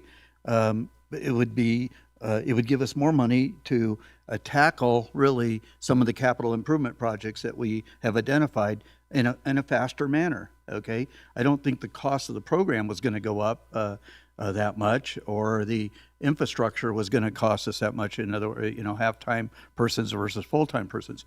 So I think a couple of us expressed a desire to look at scenario 2. However, it was indicated by our stormwater manager and our county manager that even if we had adopted number 3, we would have more money really than we have the capability currently of tackling. And so it wasn't really, it wasn't beneficial to us to go beyond that. Now, if we adopt this and that's what we're going to get is scenario 1, okay, then we're going to have an opportunity, as I understand it, somewhere down the line, maybe 3 years, to take another look at it and see where we are and what we might need to do. And at that time, it might be feasible to do something else or not. So anyways, it'll be good to get that report. And we're going to get an annual report also, as I understand it. I mean, we're going to have that discussion every year when we go into the budget discussions of what we're going to fund and what we're not going to fund in that particular fund. If we adopt this, I want to keep saying that. If we adopt this, okay? Because we haven't adopted it yet. So anyways, okay. One quick question, then I'm done. I'm assuming that with this further broken down for fairness, we still are bringing in the same 4.5 approximately. Thanks. Yes. Very important observation, yes. So I guess so it comes back to those questions that I had, right, at the beginning of what the public's been asking. So as far as guardrails, I've heard that it's an enterprise fund, so funding can only be used for stormwater, right, as defined. And then equitable, we've broken it down. We've tried to be as fair as possible. As I mentioned, maybe we've gone too far into the weeds, that maybe a simpler plan that everybody pays something similar may be beneficial, but we've definitely done the due diligence as far as that goes. But what's still, I guess, out there is, what is the community getting for the dollars? We haven't defined that, I don't think, clearly. And what other rails are there? Because what happens, I just heard you say we could readdress from level 1 to level 2. Well, that means we could virtually double the fees in 3 years. So where are the guardrails for that? Where is the definition of how this is going to be implemented and move forward? So I still am part of it's got to be a little bit of trust, but we also have to earn that trust, and by setting those targets, putting those out there, and then meeting them, right? And then the more we meet them, the more trust you gain. So I'm still a little hesitant, a little short on some of these things. I don't know if there's still more coming or if that's going to be hit in the next review, but those are still some of the things that I'm looking for. What exactly are we planning to implement in this, or at least an outline of what's going to be? I mean, I'm not looking for a line item or but somewhere what the public can expect to receive in 3 years if this is implemented, right? Does that make sense? And then, we also about where is the challenges, right? When does somebody get to say, hey, I don't think I am at medium, I think I am at small, is that something we talk about now? Or is that something we just make sure we put a bullet point in there that this will be defined, right? Those are the kind of things. And then, we also talked about, the lake, and was talked about, Genoa Lakes with the golf course. They're already doing some work. How are we getting too far into the weeds now to say that we need a mechanism for people to apply to be an entity that should have their fees offset? So those are still some of the things, like those guardrails. I guess that's the word everybody threw, the hug for feeling confident. That's what those are the questions that are still out there for me. You want to try to answer that, or I can? Sure. I can talk about a couple of things, if you don't mind. First of all, adopting some type of rate fee is critical to preservation of the existing program. If we don't establish any rate fee, we don't have the program goes away.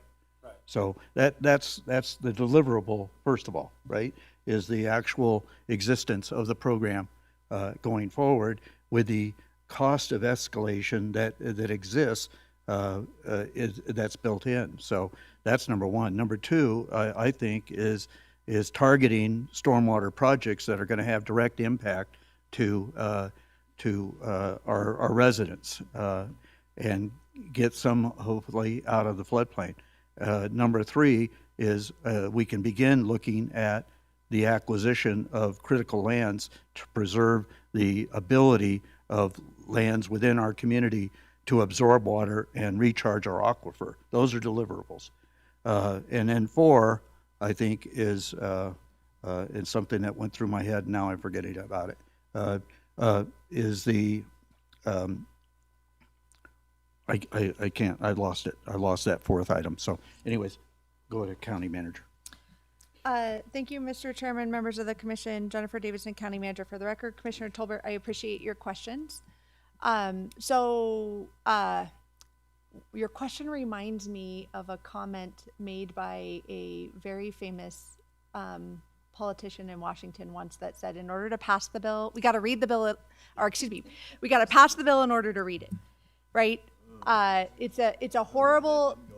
Yeah, it didn't go over well. It didn't sit well with me. It's not transparent for the public. I'm telling you, the opposite is occurring here. This is not a cart before the horse. This is not a chicken or an egg scenario. We have an adopted stormwater master plan, which clearly indicates what our stated intent is with regard to capital projects for this funding.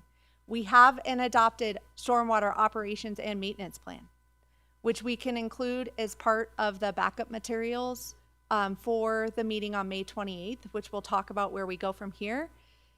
The budget that has been built that was provided to FCS, the revenue requirement that is the basis for this rate, was a budget set on those two documents. Our plans are to complete that work, the assets that we have identified on GIS, the day-to-day operations associated with that, and the operations and maintenance plan. So thank you for the reminder that we should include that as backup material. I'm sure you're not the only person who was wondering. At the May 28th meeting, we can't officially adopt the budget for the stormwater utility until we have a revenue adopted for this program. There will be a full budget hearing on the stormwater utility, and we will include a line item by line item budget for the stormwater utility on that date. And we will ask you to approve the capital projects for this program in the next fiscal year on that date. So hopefully that answers a lot of what you were saying. Did I miss any of your questions? Correct. Okay, great. Thank you. I just have two more questions. I'll ask them both at once, and then I promise I'll turn off my. First, I know you've done a lot of work with our ranchers, farmers, ag folks, and I'd like to hear feedback from that work, or a summary of that work, or maybe what your takeaway is from that work. And my second question is, where, if we didn't move forward with this, what else could the county do to get this money? One idea that's been proposed is impact fees. Could we do that instead or partially? And is there any other place where we could get that money?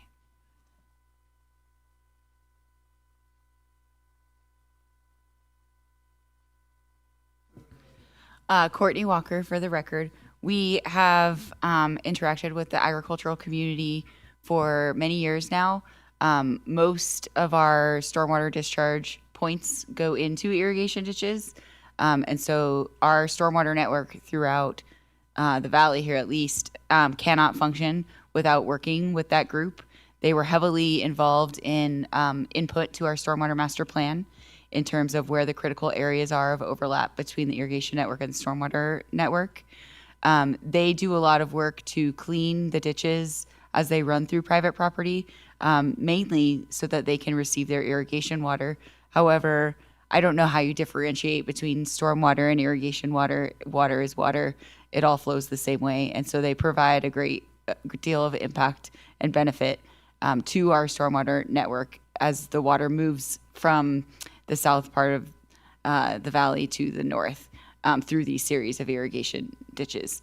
And so through interacting with that community, we worked to recognize that effort, put a monetary value to it, and then come up with a justification for if they should participate in paying for it or not, or if they're already doing something in excess of that. Is that a good Yes, summary? and just Okay. to be more specific, is it your opinion that generally our members of our ag community are supportive of this? Yes.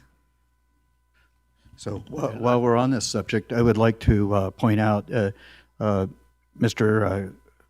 Frank Gerticke, right? Am I getting your name right? Wow, okay, that's great. He's a member of our Water Conveyance Committee. We thank him for that.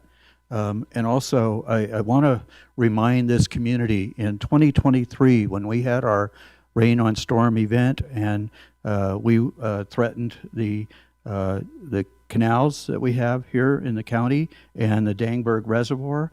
If it hadn't been for Mr. Gerticke in taking excess of water off of that reservoir would have breached, and we would have had a much more serious problem than we did. So I want to thank you for taking on that water, and that's appreciated.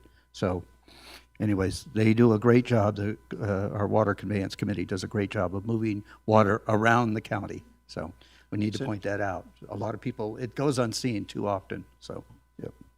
I can speak to the impact fee question. Okay, go ahead. Yeah. Oh, okay. I forgot that question. Mr. Chairman, I can answer that question. Jennifer Davidson, County Manager, for the record. I'm only stepping in here because there's a special, well, I don't know how it works in other states, but in Nevada, impact fees have very special rules that make it challenging for us to assess impact fees, especially in Douglas County, when combined with the county's growth management ordinance. So the way that particular statute is written, it requires if the county is to collect an impact fee for stormwater per se, that money collected has to be spent within 10 years and can only be spent in the region it's collected. When you combine that with the county's growth management ordinance, we cannot collect sufficient dollars in time because we don't have enough development to fund the capital projects that we're specifically referencing is part of our stormwater master plan. So we can't meet our objectives. But additionally, impact fees are also challenging because they're one-time fees. We can't utilize impact fees for ongoing operational costs. So the ongoing costs associated with the day-to-day operations of this program, that's not a sustainable funding source, and impact fees aren't really designed to serve that purpose. So we have looked at impact fees in detail. I do think there is a valid and legitimate use for them in Douglas County. I just don't think they're a good fit for the stormwater program. The second part of your question is other place, other funding. Golly. We considered everything we could possibly come up with. Sales tax, grant funding, every other combination or funding source that we could come up with. There's an extensive analysis on the funding options in our road transportation conversation. None of those are a good fit, I don't think, unless this board tells me otherwise and you want us to pursue some of those for this stormwater program. And we can bring those up in further detail on May 28th. But we truly do believe and would not be recommending this fee if we didn't think it was the best option. Thank you. I don't want to forget the two commissioners we have online. Commissioner Tarkanian, do you have any questions or comments, observations?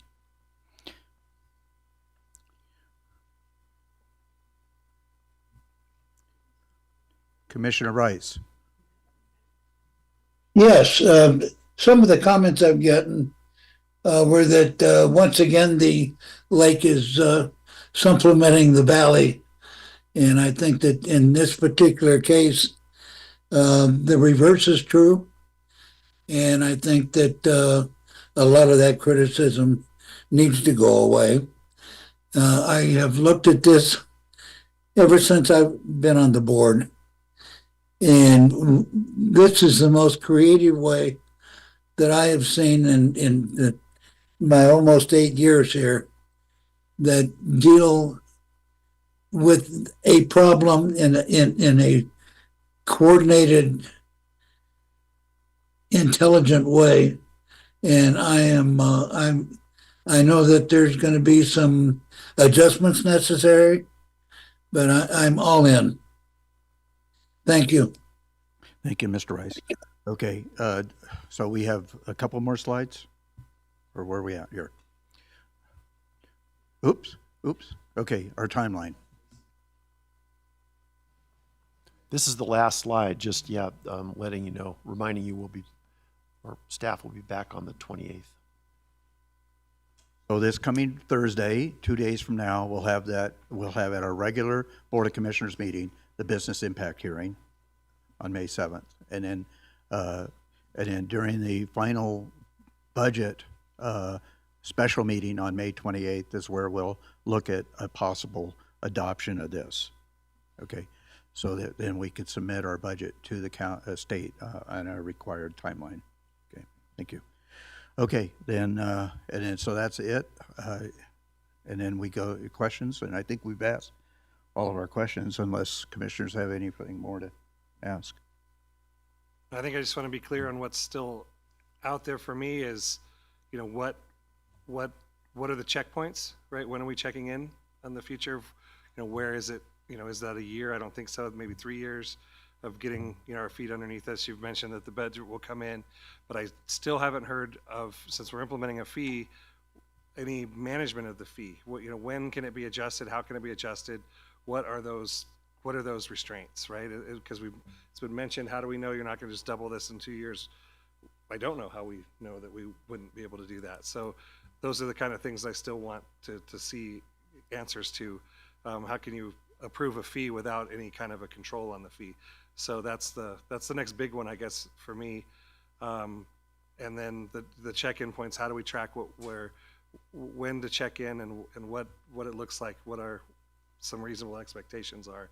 And maybe that happens after the first year, right? Maybe then we can say, okay, we've been doing this for a year now. Here we have a good grasp on where we're going, how we get our feet under us. So in 2 years, we think we should be doing this. Maybe that's reasonable. But that's the two big ones that are still out there for me. I think you've proved that we've figured out a way that'd be pretty equitable amongst everyone and balanced how those fees are there. I don't have a real problem with that. It's now just, what are the controls? What are the controls going to be? That's, and how do we validate, because we're trying to make sure that we're answering to the public. I think our county manager has something to address there. Thank you, Mr. Chairman, members of the commission, and Commissioner Tolbert for your question. Jennifer Davidson, County Manager, for the record. So it is my experience with utilities, and we will definitely work with FCS on bringing forward a recommendation on May 28th, that typically when rates are set, there is a rate window or a period of time that rates are adopted for. And I have seen it be anything from 2 years, 3 years, 5 years is the max I think I've ever seen. So we can work with them to bring forward a recommendation on a rate window. So I do recommend it for transparency for a community, especially with a new rate, that we look at a rate window so that people will know what the rate's going to be and they can factor that into their household budgets and business budgets. So we'll bring that back. I think likely a 3-year window makes the most sense, but we'll see. I think we were waiting to hear some feedback from this commission on that. Aside from that rate window, which we would adopt at the time we adopted those official rates, additionally, every year at budget time, we would be bringing back and setting the budget for this program, approving the capital projects for this program, and undergoing at the end of the fiscal year a full complete audit, an external audit of the finances for this program, which would be shared with the county commission and the audit committee. So those are some other guardrails and checkpoints. If we found or ran into, and I've never seen this happen, an issue with the rates, we had an unexpected expense, then we could open up that window sooner. But again, I've never seen that happen. And I'd recommend that if we make a commitment to agree to a rate for a certain period of time, that we stick to that with some deliverables as part of that discussion. I hope that answered your question. I feel like I'm rambling.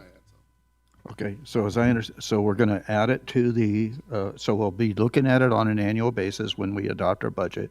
We're going to add it to, who is it that does our act for, is that where you're talking about? Huh? Eide Bailly, would it be that auditing firm that will take a look at it on an annual basis also when we do our act for, right? So, okay. Cool. And it looks like our Chief Deputy District Attorney has some NRS things he wants to talk about. Thank you. Yeah. Deputy District Attorney Doug Ritchie. Yes. Thank you, Chairman. Most people are familiar with how water rates and sewer rates are set. It will be the same process. So the board will set actual stormwater rates via resolution at a public hearing.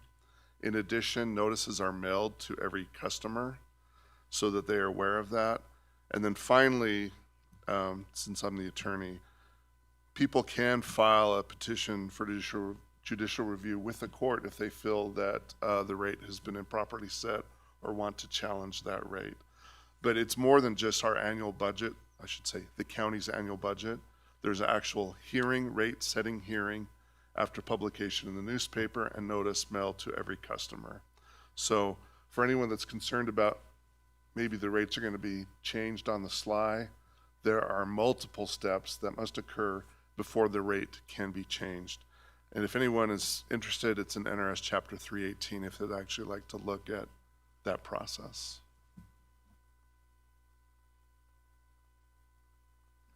Okay. If there's no other questions, we have an opportunity for the public to weigh in with public comment on this. So I think that's what that's where we are. Right, commissioners? Okay.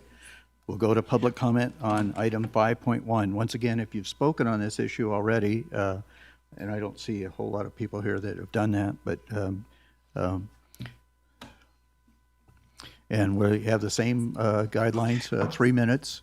Please print your name and then speak your name for the record. And once you speak your name, we'll start the clock. Thank you. Mr. Ainsworth. Thank you. Dan Ainsworth.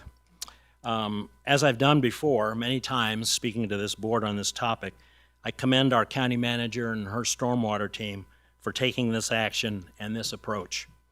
I also agree with Jennifer's comment a few minutes ago about what's been disclosed, what's been planned, and that it's completely the opposite of something I watched at our House of Representatives many years ago, and that was Nancy Pelosi standing on the speaker's podium saying, quote, "We have to pass this so we can find out what's in it." That's what she said. That's not the case here for sure. Everybody is affected by flooding to some degree, so we all should participate. This revised rate structure looks fair to me and should be fair to the very nice lady you may remember from the last meeting who had a 1,000-square-foot house in Minden and wanted to see a tiered rate structure. Well, we have one. I think it's fair, and she would pay about $35 annually. I hope that's okay with her because that's an extreme example, I think, and it points out the fairness of what's in front of us right now. I'd also like to thank our county manager for the critical land management explanation she gave a few minutes ago. Jennifer, you should bottle that and print it because that couldn't have been stated any better, in my opinion. It was very good. And I've liked all your explanations today when there's been some serious questions on oversight, intent, and fairness. I think you've done a great job. I would like 2 clarifications, which I've talked about before. Nate, you'll like this one.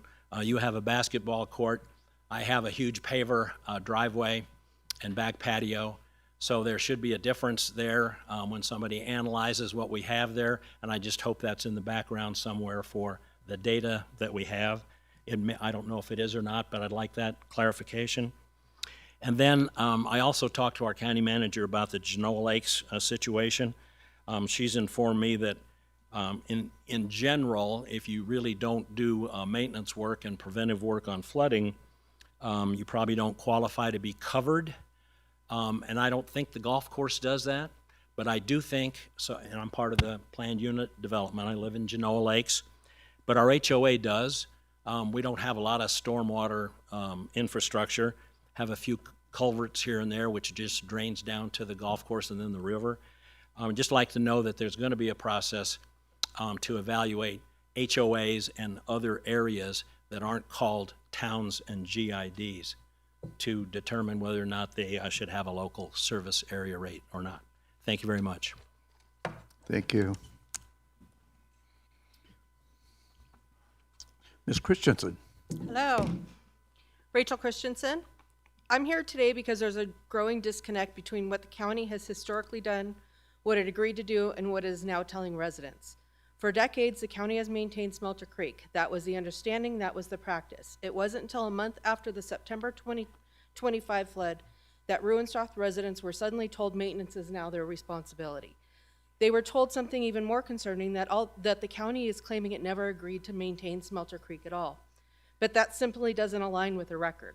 In 1997, under the Emergency Watershed Protection Agreement with the Army Corps of Engineers and NRCS, the county accepted responsibility for ongoing maintenance as part of that program.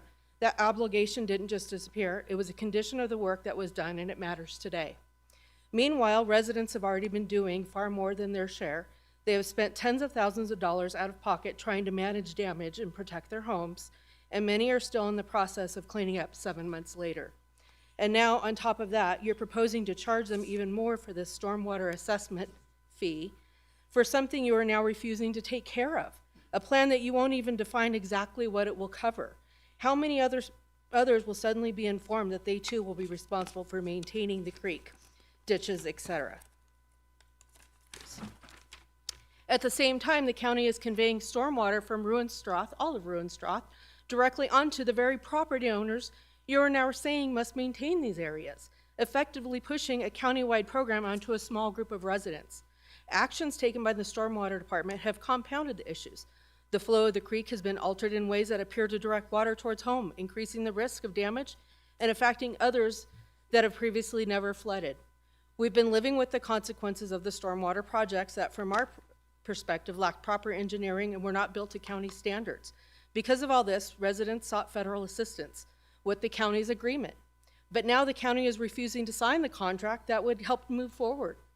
So we're left in a position where the county is stepping away from its historical role, denying prior commitments, shifting its responsibilities onto residents, and blocking solutions while asking us to pay more to absorb the damage. And I find it difficult to understand how this fee can be implemented when there has been no clear definition of what specific areas will be maintained by your team versus which areas will be the responsibilities of the property owners. Furthermore, the criteria for the rates you have laid out appear to be inequitable. It is fundamentally unfair to require property owners to maintain their own areas while simultaneously charging them the highest rates. I request that you provide a detailed breakdown of the maintenance boundaries and reconsider the rate structure to ensure it is fair and transparent for all the properties involved. We are asking for consistency, we're asking for accountability, and we're asking you to honor the agreements that were made. Please reconsider your position, sign the EWP contract, work with the residents to fix this problem the right way, and table this project until you have the proper information and planning in place. When you were informed, the residents, quick question. Thank you. Clarification, if a project drops from that top 10 list, does that mean that area does not have to pay the capital improvements? Thank you.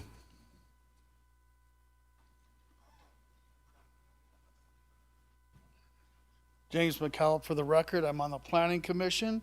I'm not speaking in that capacity, but as a homeowner / taxpayer. First, I want to say I never expected to go to a county commission meeting and hear Nancy Pelosi quoted twice.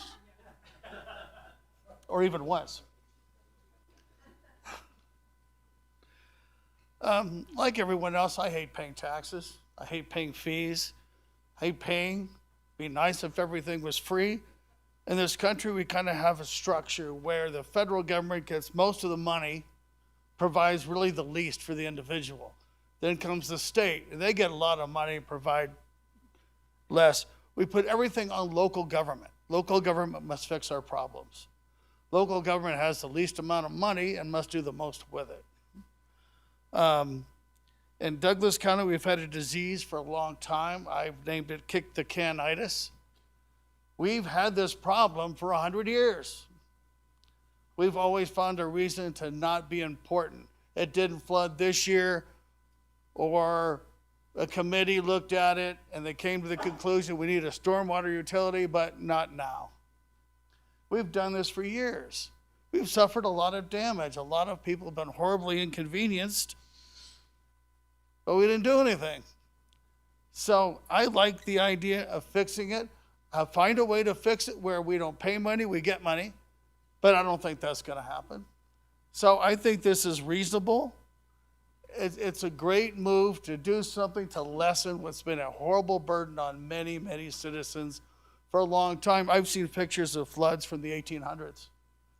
So, once you go 100 years or so, I think it's time to fix it. I think this is the way to do it. Unless somebody that opposes this, I'd hope people that oppose it would say, I have a better plan, and not just do nothing, because that's never the answer. So I appreciate the plan, appreciate the work that goes into it, appreciate what Courtney Walker's done with little funding. I think it's been amazing what she's accomplished. And so let's do this, and I think we'll all be better off for it. Thank you. Thank you. Donna Tanner for the record. I can see from this presentation that GIDs, especially TRE, weren't waived from this plan. And I also see that we are not in just a base rate situation that looks like we're involved in all of it now. I don't know, it didn't mention that there. And I also went through the master plan, and really Topaz Ranch Estates is not mentioned in that at all. I mean, a little bit in the GID section, but nothing with capital projects. What I want to say, for one thing, is we don't have any service shown here. And I again say that TRE, GID should not be involved in getting taxed for things we don't get any service from. And I just wanted to add a little bit of information. At the last April meeting, it was talked about that we did get some help from the county when it came to the flooding in 2023, and we appreciated it. But what I want to add in context of that was FEMA had a threshold, and it was a pretty high threshold. And in order for the Douglas County to even have them take a look at our damage, TRE needed to be involved because we had so much. So while I appreciate what the county did, I just want to say that it helped the county too, and the stormwater folks did a great job, but we helped to bring over the threshold, unfortunately, because we had so much damage. So what I'm trying to say about this is that we really need, as a GID, to be left out of this. And I bring up this example again. We have people on the east side that have their own wells. They're on 5-acre parcels. And if we went to them and said, hey, you're going to start having a base rate, because we are set up to bring other parcels in. Even there's a will serve, whatever, technically across the street for Sleeping Elephant. But we can't charge them a base rate saying, you know, at some point you may need these services, and they would kill us anyway. I've been knocking doors, it would be a nightmare. But so I just am trying to understand where the GIDs have landed in this new fee structure. And I just want to remind you all again that we are really getting zero service. We're not in your basin. We are not, you guys aren't going to be able to give us anything. So I thank you for listening, and I thank you for just hearing what we have to say. Thank you. Thank you. Thank you, Chair and other commissioners. My name is Shay Navarro. I'm the Watersheds and Water Quality Program Manager for the Tahoe Regional Planning Agency, and I'm here to speak in support of the proposed Douglas County Stormwater Utility that's going to provide dedicated funding for stormwater operation and maintenance, which is work that is not available through grant funds that we are often pursuing for construction of facilities. And those facilities need ongoing operation and maintenance to continue to function properly. Just like when you drive your car, you have to change the oil to make sure that it continues to work. And that's the same situation with stormwater facilities. There's been a lot of discussion about flooding down here in the valley, but stormwater touches other important things like groundwater recharge, which Chair Gardner, you brought up, as well as meeting the total maximum daily load in Tahoe. And this utility does ensure the resources to meet ongoing regulations. TRPA works in partnership with Douglas County to help facilitate compliance with federal TMDL requirements administered through the state of Nevada. And the Lake Tahoe TMDL is basically a restoration plan to restore lake clarity. So it's a lot more than just flooding. The requirements for the TMDL apply to all local jurisdictions and state highway departments that are found around the lake in both California and Nevada. And Douglas County is really leading the basin by pursuing the adoption of a stormwater utility to help support the efforts to meet the TMDL. And I do appreciate the thoughtful evaluation of commensurate rate structures, the public process to recover costs in a fair and sustainable way, you know, based on the amount of runoff that's generated by each property. Things that stood out to me is that it can't be set to make a profit. It can't be diverted to other uses. It's stormwater only. And I appreciate the transparency and accountability on how funds are going to be used. Some of the comments at previous meetings talked about, you know, revenue that's generated in Tahoe. We want to keep that in Tahoe. And so I appreciate County Manager Davidson's comments on making that evaluation, looking at what revenue would be generated in Tahoe and what type of benefit they get from the fees. I urge you to not let perfect be the enemy of the good. I do appreciate the provisions built in for adjustments and adaptive management. And, you know, any fees, including adjusting for inflation, you know, would be brought back to the commission to be evaluated. As well, the audit and the budget process that already goes through the commission. So again, speaking in support and appreciate your consideration. Thank you. Thank you.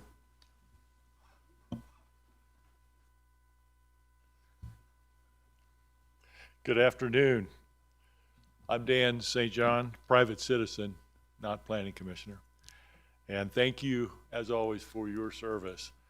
As I said last month, I am extremely proud of this Board of County Commissioners for taking on this issue. While previous boards set up the program, you've been left to figure out how to fund it. So that is a very tough job for you, and my hat, if I had one on, I would take off for you because of that. And on top of that, you've put together an amazing team. I mean, your staff, from the county manager, assistant county manager, your stormwater manager, your consulting team are first rate.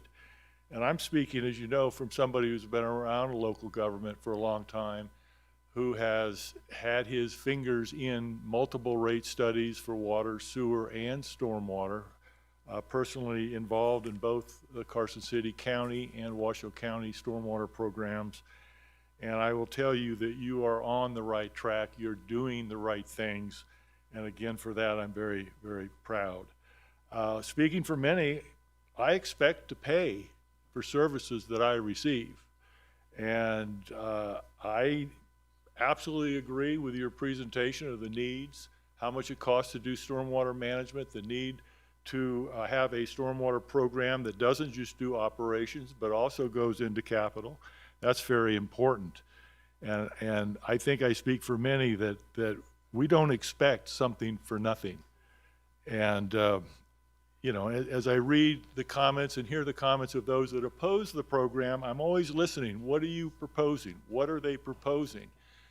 Do they acknowledge that there is a challenge in stormwater management? And sometimes I don't hear that. I hear, well, we just don't want more fees. We you know, we're at our budget's limit, and I get that. We're all having budget challenges these days from forces far beyond this room. And I also know from my experience, I'm familiar with these topics. People who are not involved in rate studies and haven't operated utilities and public works and so forth, this is a big step to take in all this information and figure out what does it mean and are we doing it right and so forth. But I will tell you from my experience that we are doing it right. You're doing it right. I'm really happy that you know, you are trying to gain confidence, or you're committed to transparency in this program. And I loved what the county manager said about what happens every year. You know, we're not going to commit now on what we're going to do 10 years from now. We're going to tell you what we're going to be working on, but we're managing it every month, every year. We're setting budgets every year. There's tremendous transparency. And I guess my last statement is thank you for listening to us last month. I can see our fingerprints on this program, and I think we need to just move ahead, and it looks really great. And for goodness sake, we need that general fund money to fix our roads. So thank you for what you're doing. And thank you for your service on our planning commission. Appreciate it.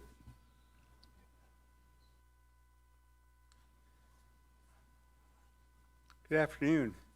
I'm John Coburn. I've lived in the county for over 30 years. And I spoke at the last meeting about my experience with alluvial fan flooding, and I'm so happy that this ordinance addresses alluvial fan flooding in so many different neighborhoods, as well as other types of flooding. Today I want to talk a little bit about river flooding. And to mention that the river floods that we have are extremely important as well. That they're not as prominent, I think, in some of the slides. Many of the capital improvement projects do not really involve the river. Many of them don't anyway. But I worked with Steve Lewis, who was Steve and I worked for a cooperative extension for University of Nevada for 30 years. And one of the publications we wrote was Floodplain Protection Inventory for the Carson River. And we wrote this with input from the Carson River Coalition and all the different jurisdictions within the whole watershed. And I've submitted this. That'll be in the supplemental materials. The relevance there is that the land along the river, in the river's floodplain, is one of those very large, important categories of critical land.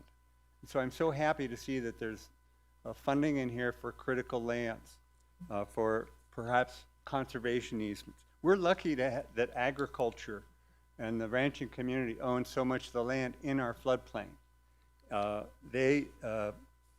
If that was open for private development and it was piecemeal development could occur, in the inventory we actually created a map of the Carson Valley. The Carson River floodplain is 3 miles wide in places and 2 miles, much of it is 2 or 3 miles wide. And we've only protected about 23% of that through conservation easements or actual purchases. So if we can use some capital, critical lands funds for that purpose, it's going to be tremendously important for the future of this area. When the river floods here in 1997, which is the biggest river flood we've had in the last 50 years, I believe, we had quite a bit of damage from the river flood throughout the county, but Reno and Sparks had 30 times more expensive damage because their floodplain is developed. They have houses, businesses, infrastructure. Since we don't have that, we're very fortunate. And if we can keep it that way through critical lands purchases, conservation easements, which is part of this plan, we're going to be really well off for the future. Thank you. Thank you.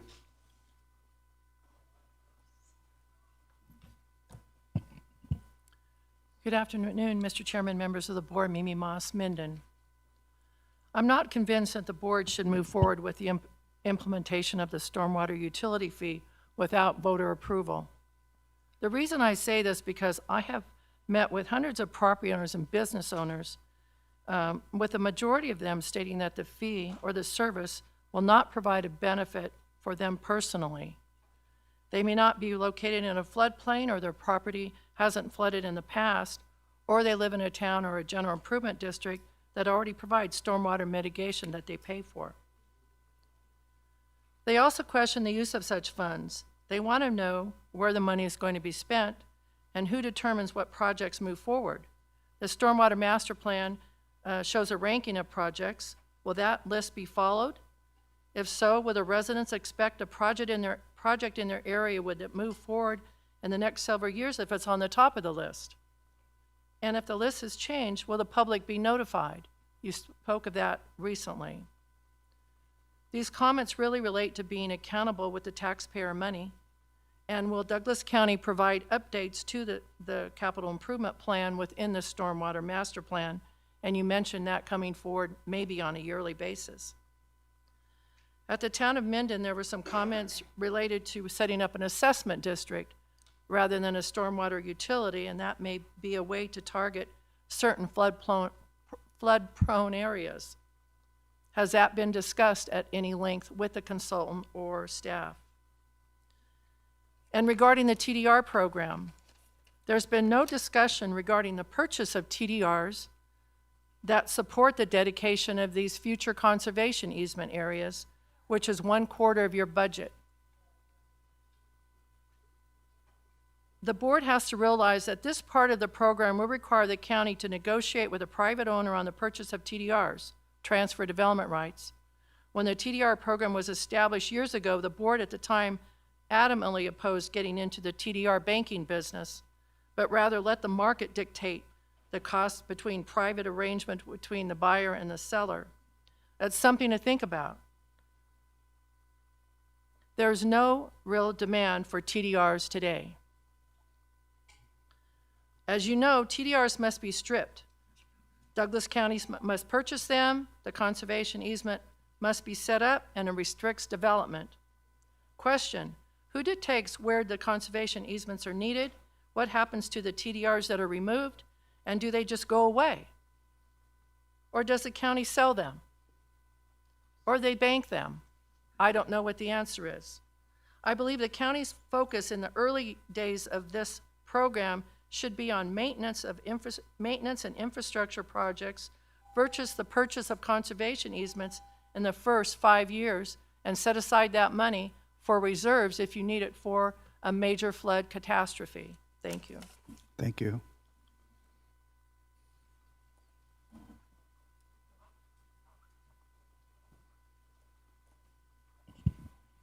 Jim Jackson. Don't know where to start. Obviously, you have to do something. I disagree with Commissioner Gardner's statement about previous boards doing wonderful things. They certainly haven't done anything wonderful for you. They created the entity, and now you have to fund it. How many times have we heard this about previous boards? TDRs. What have previous boards done that did good for the valley? Not much. I have concerns about the program. I think it is extremely complicated. The fees that you've shown here, people aren't going to understand them. I still stand by my analogy at the last time of this movie is about to come to life, and we all know what that movie ended up as they marched off with the torches to burn down the windmill. I hope that doesn't happen.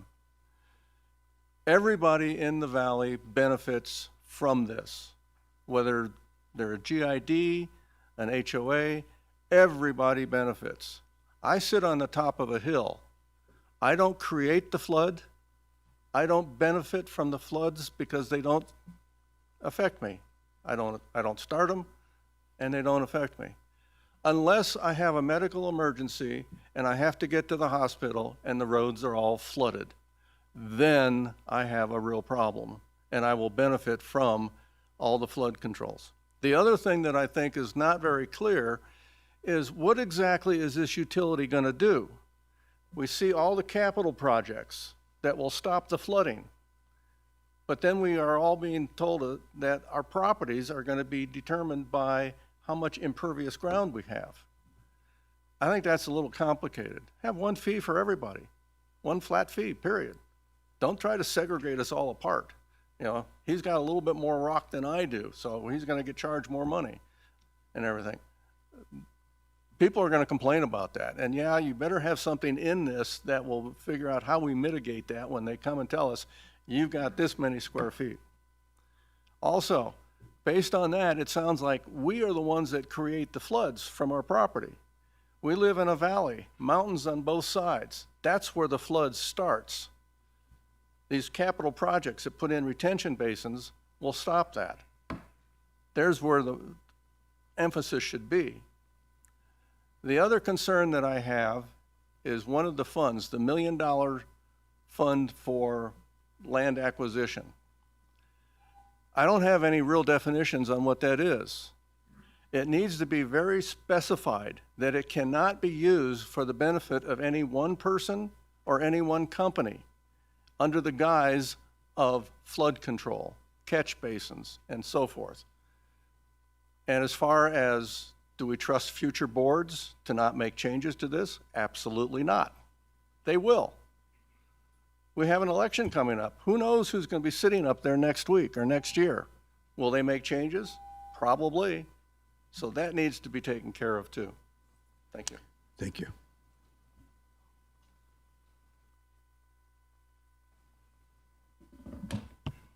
And Ms. Duda. Julie Duda. On April 16th, consultants presented draft rates and an overview of the Stormwater Enterprise Fund at an open house. There was considerable confusion over the fee structure.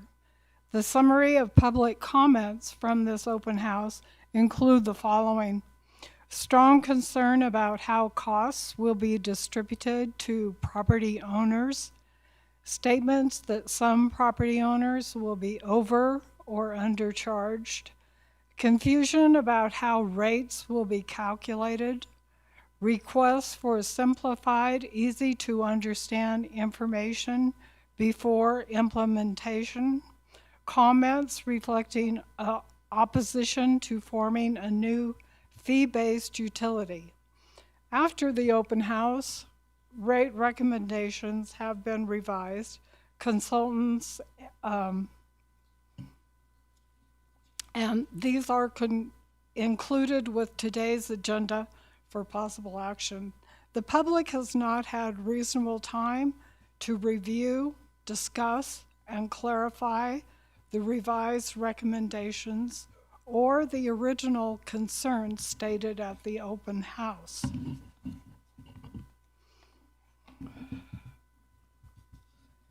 In conclusion, over 41,000 voters are registered in Douglas County. Over $54 million is in the County Money Market Reserve Fund, the LGIP. For several years, I have been directly involved with enterprise funds managed by the towns. And there is a definite disconnect between the theory that was discussed today and the actual reality. A stormwater enterprise utility circumvents the existing caps on property taxes. The issue needs to be put to a ballot vote. Thank you. Thank you, Ms. Duda.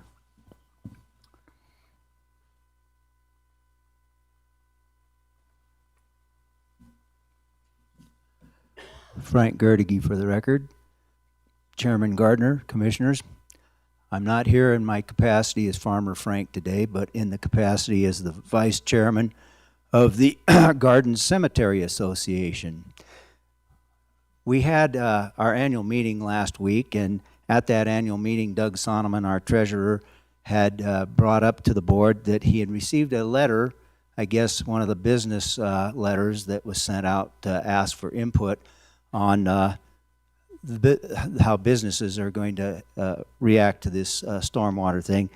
And I was just wondering if it was the board's intention to assess cemeteries under this stormwater management plan. As a board member of the Garden Cemetery Association, I'd like to point out that we're a nonprofit that operates on pretty much a shoestring budget, and we would like to hopefully have cemeteries excluded from being assessed. We have one small maintenance shed, but I don't know how that would work since they're looking at impervious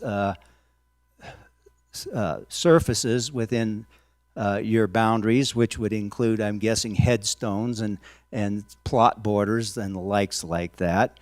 But as an association, our responsibilities are for maintenance of areas not directly affiliated with the plots themselves, but pretty much the entire cemetery in general. And I would like to submit that if the county would like to take on the onerous task of locating the heirs of the current residents that we have in the cemetery, they could then assess each individual plot owner or their heirs as such, and receive their funding that way. But that's my general comments as far as the cemetery is concerned. Now back to being Farmer Frank. The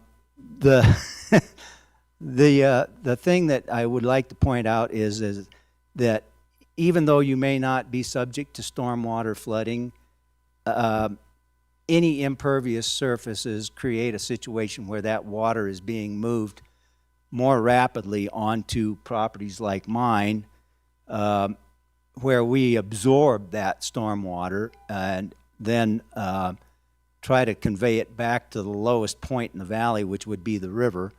And so, yeah, everybody has a certain amount of contribution to this whole thing, whether you're on the top of a mountain, whether you're in the towns or whatever. Your impervious surface creates a situation where that water runs off quicker to our properties. So, thank you. Thank you, Mr. Kurticke. For the record, Nate Leising, hard act to follow, Frank. I would like to thank Courtney and her group for all the effort that they've done on this. They have really done well and worked really well with the agricultural community. And the agricultural community in the meetings that I was at, the biggest question was, are they going to be charged when they're taking all the water? And that's pretty much been resolved. So my earliest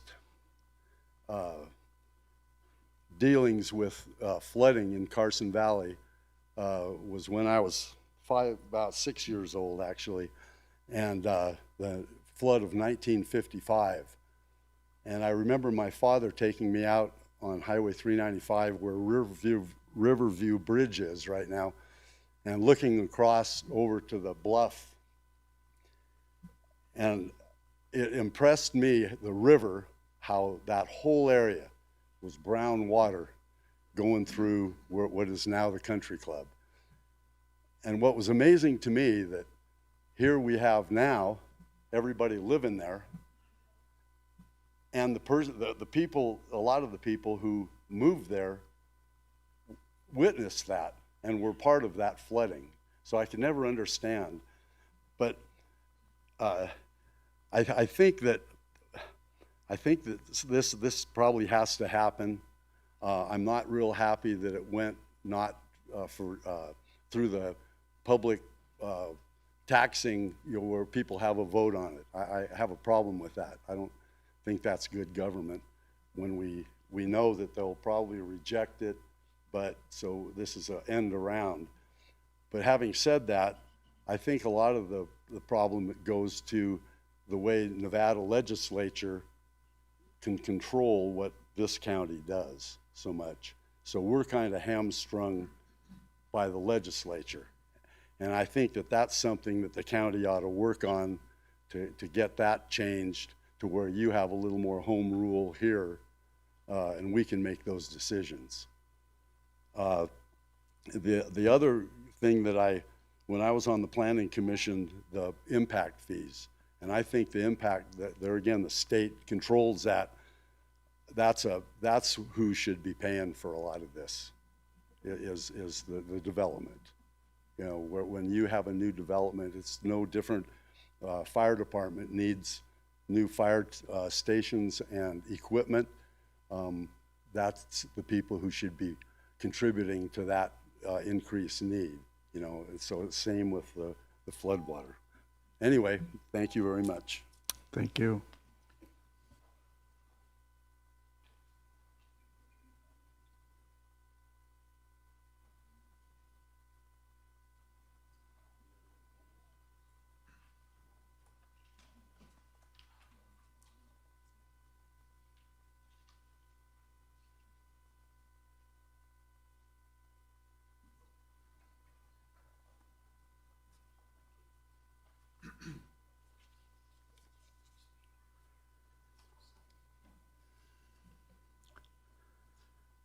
Jim Slade.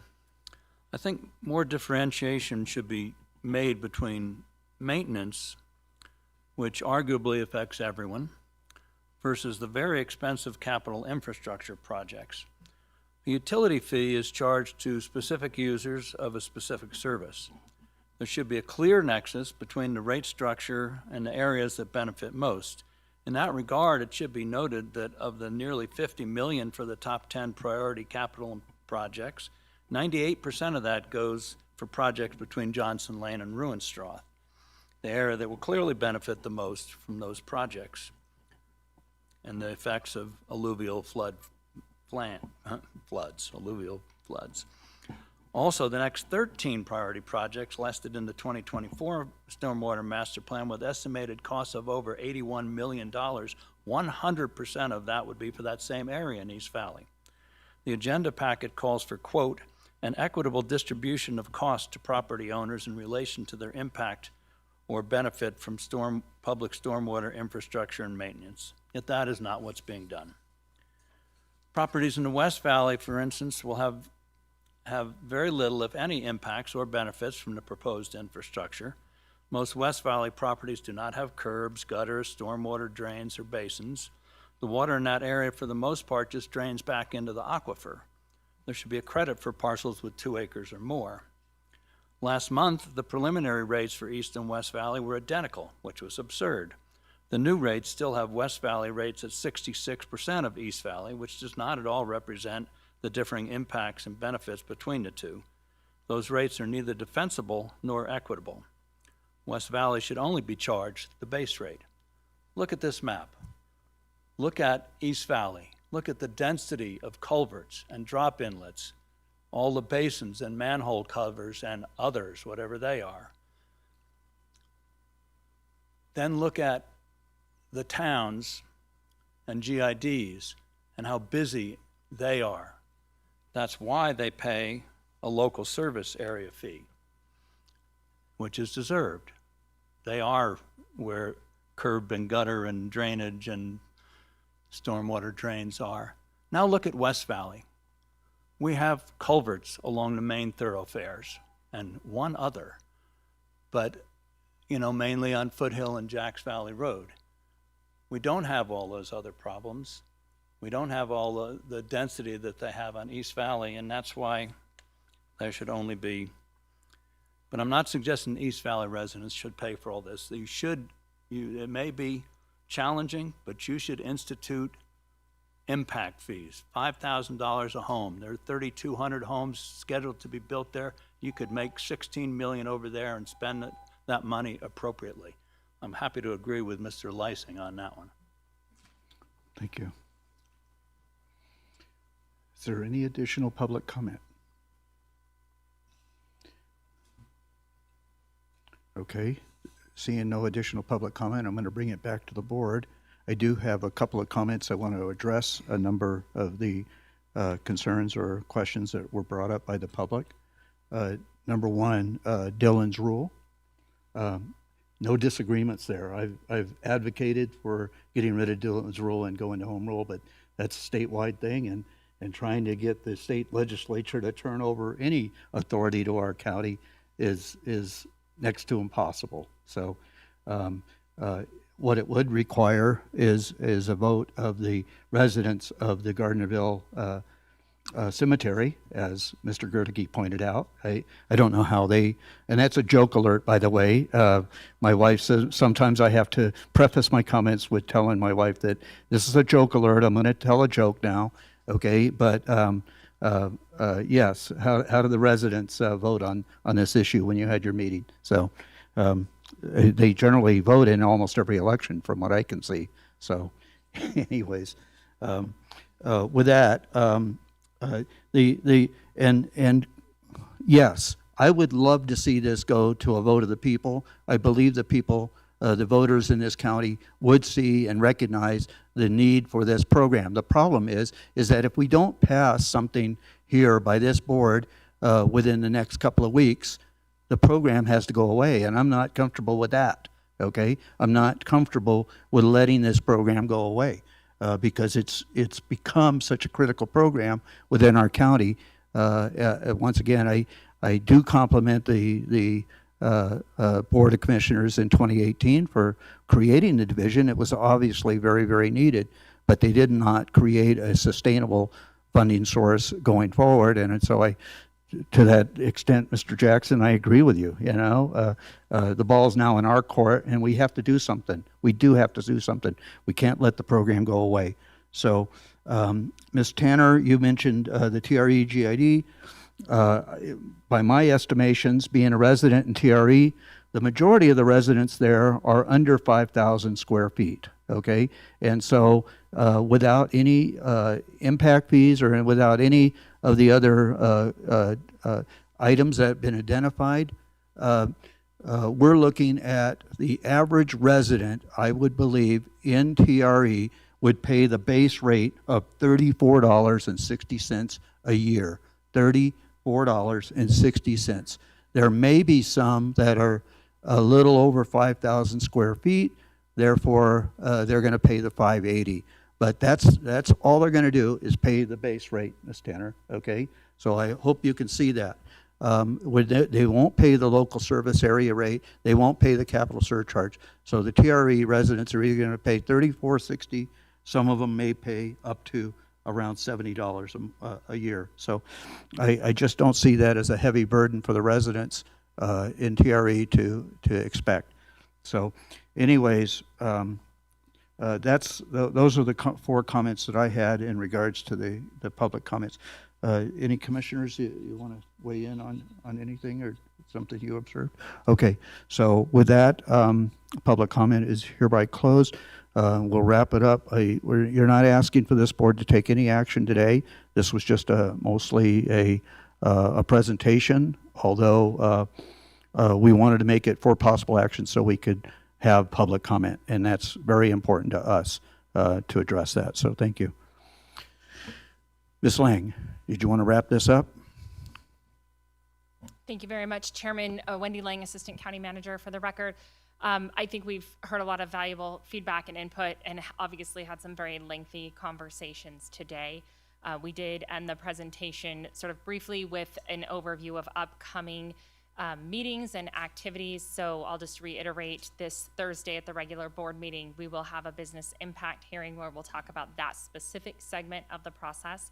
And then expect to see us back on May 28th. The next item on today's agenda is the introduction of an ordinance, and the anticipation is to bring that ordinance back for consideration by this board on May 28th. And I also anticipate bringing back a resolution implementing rates for this board to consider at that May 28th meeting. Thank you. Very good. Thank you. Commissioners, anything else? Commissioner Rice, you want to weigh in anything? Otherwise, we'll end this presentation or this item, and we'll go to item 5.2. Okay, this item's closed. Thank you.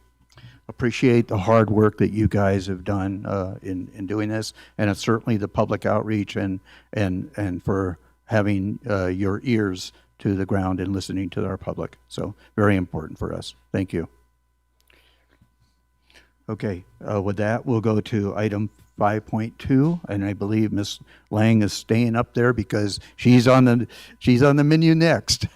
Okay, so for presentation only, once again, this is the first reading of this possible ordinance, and so we won't be taking any action on this, nor will we be taking public comment.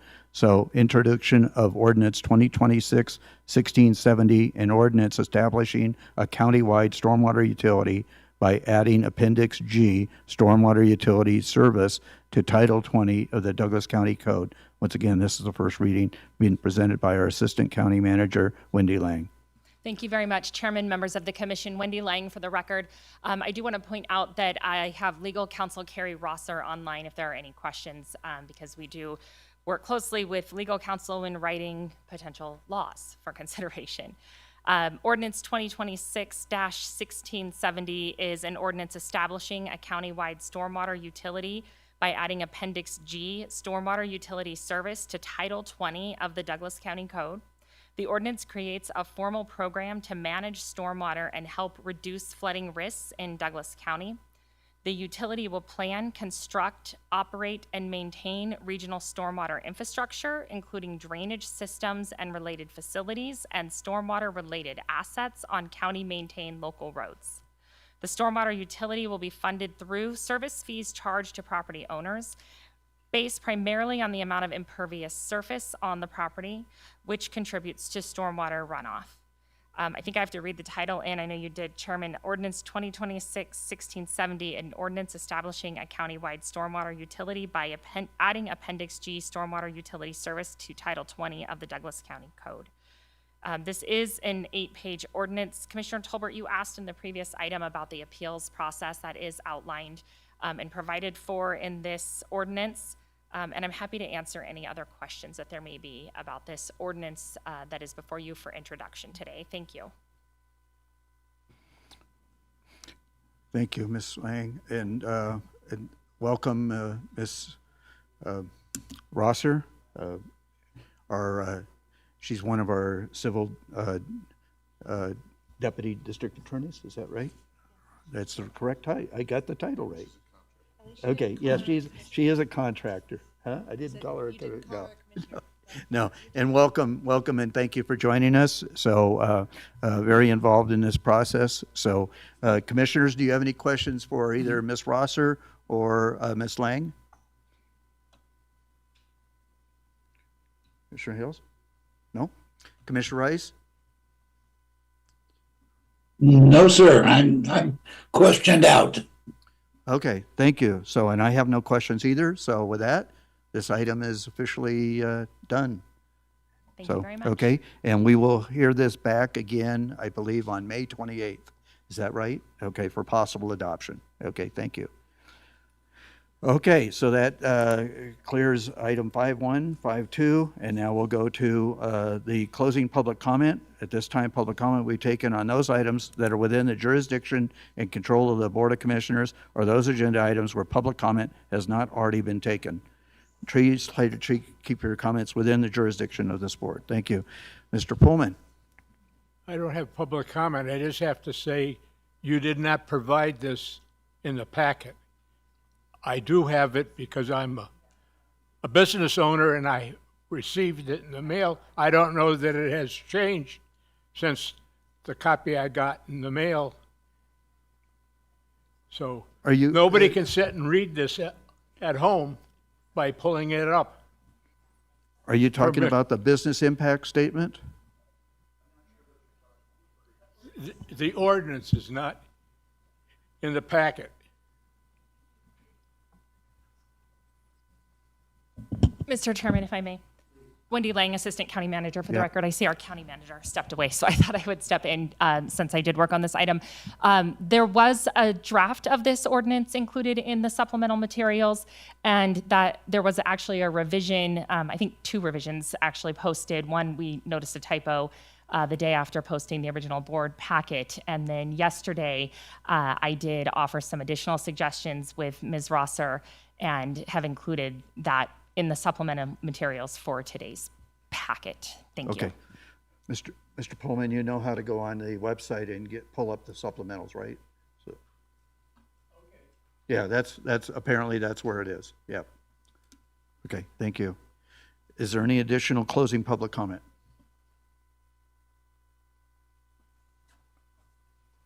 Jim Jackson. Try to read my notes on what I didn't get said last time. Common sense needs to take place on a lot of this stuff that goes on. Things can get too complicated sometimes for the general person to understand what you're really doing, what you're not doing. I think a few of the things on this ordinance that are confusing is the definition of impermeable ground. What is that? Is that pavers? Is that gravel? Several of you have been to my house. You know how much gravel I have all around it. Is that considered impervious or not? It'll make a big difference on what I end up paying. I don't see those definitions anyplace. And without the definitions, that means anybody can make a change to it at any time they choose, deciding on how much more money they want to get. So that needs to be defined. I'm really concerned about the $1 million on how that is defined to be used for land acquisition. I've heard many things on how it could be used. None of them did I consider appropriate to flood control. So that needs to be defined. And not just a general definition, but a very strict definition, and on how it can be used. The other thing that on this ordinance that I think was mentioned, but I don't know how much it's going to benefit, but I think considerably, is that if this ordinance goes through and you are now getting the money for the flood controls, money will be going back to the roads. And therefore, we can start getting these roads repaired that are being destroyed by the trucks that are driving on them. That's a big benefit as far as I'm concerned. And the other thing that I'd like to stress again is everybody in the valley will benefit from this, one way or another. Doesn't mean their property has to flood to benefit from it when they don't flood anymore. Like I said, if I needed to get to the hospital and the roads are flooded and I can't get there, tough luck on me and anybody else. So that is, I mean, people need to look at it from that point of view. I do think that having this rate structure is going to be very confusing and going to generate a lot of challenges. I know I'm ready to challenge it if you charge me too much for my gravel and everything. But one fee, a flat fee, why not consider that? I don't know if they ever did consider that. You know, it's this much, period. I don't care where you live. And that works out. But anyway, I hope that when this monster comes to life, it ends up better than the movie did. Thank you. Thank you. Mike Tanner for the record. I thought I was done, but Mr. Gardner, I don't appreciate your comments saying that you speak for the people in TRE of any tax or whatever. Minimal, 1 cent, $100, it doesn't really matter. It's the principle of the thing here. Zero services for money paid. We don't have to drive on 1 inch of county road to get to the hospital or the stores here. And get me right, I'm all for a stormwater plan. I just think this is a bridge too far. It's just a little too much, too big, especially for right now. You know, I think we can do better. That's all I'm saying. I've been involved in some of the biggest stormwater plans in the nation, and I've seen the good and the horrible bad. So please consider this. And you know what? I don't mind paying some more money for a service, but there's a lot of people out there that don't have 2 extra cents, you know? And it's just not right to charge someone when they benefit zero. Thank you. My name's Don Ryan. On the meeting last month, on the 16th, one of our supervisors raised the issue as to whether pavers are permeable or not. And I agree with the gentleman's comment earlier that there needs to be some kind of definition. I've placed rocks around my building to keep the danger of fire away. So you need to clarify some of this. Furthermore, the ordinance needs to be available to other people where you just on the county website you can find it. Not where you're asking some guy, oh, you know where to look for it. Everybody needs to know where to look for it. So we can see that this meets the criteria we're looking for. Particularly things like, you know, this is the first couple of years you had indicated that there's a 3-year review.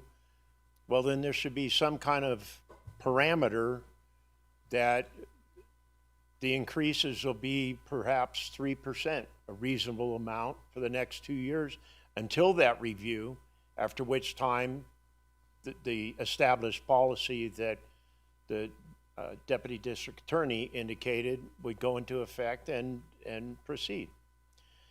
I kind of chuckled when they're talking about the maintenance, that 80% of the maintenance is completed in the county. I live in Johnson Lane, and I drive around, there's, even going up Stephanie, there's some guy put in an 18-inch culvert. There's about 3 inches of it sticking above ground because it's completely full of sediment. And you turn on Vicky, it's the same thing. Some guy had to put 18-inch culverts, and now he's got a bridge to go over to get into his property. It's just ridiculous, some of the things that have occurred. Part of it, I think, goes back to that there seems to be a need for some kind of county council that intervenes and says, you know, this is the way you need to proceed on these kinds of things. When they decide to come up with the 18-inch culvert thing, maybe 2 12-inch culverts side by side would be more appropriate and would accomplish the same thing without the calamity that it's caused. There needs to be maintenance. I talked to Jason, he's coming out in the next couple weeks to do some maintenance on Jackie Lane that has been needed for over 10 years. Thank you very much for your time. Thank you.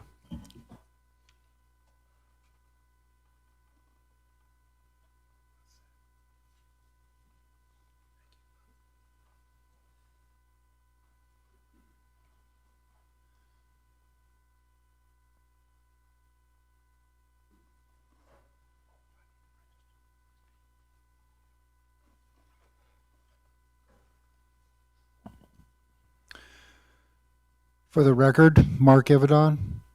Thank you for very much, commissioners, for the opportunity to speak. I have not spoken for about 5 years here.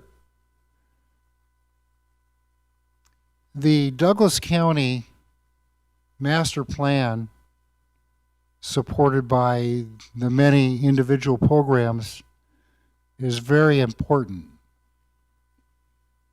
for sustainability and longevity, that it affects all the citizens of our county, is so important to be addressed by the individual programs themselves being sustainable. For instance, in the next 10 years, it's not going to be just revenue coming from homeowners, ESUs, and so forth. I sincerely believe it's going to be only successfully implemented and continued, the viability I'm referring to, if lawsuits are finally adjudicated, the implementation or increase, if you will, of sales tax. It's a variety of things. It's not just one particular thing. And that's probably going to, I'm referring to the next 10 years. The burden should not fall on ESUs or just the homeowners. There should be a variety that I've mentioned earlier and mentioned now that come into play here. Very important. And again, commissioners, thank you for the opportunity to speak. Thank you. You're welcome to come anytime.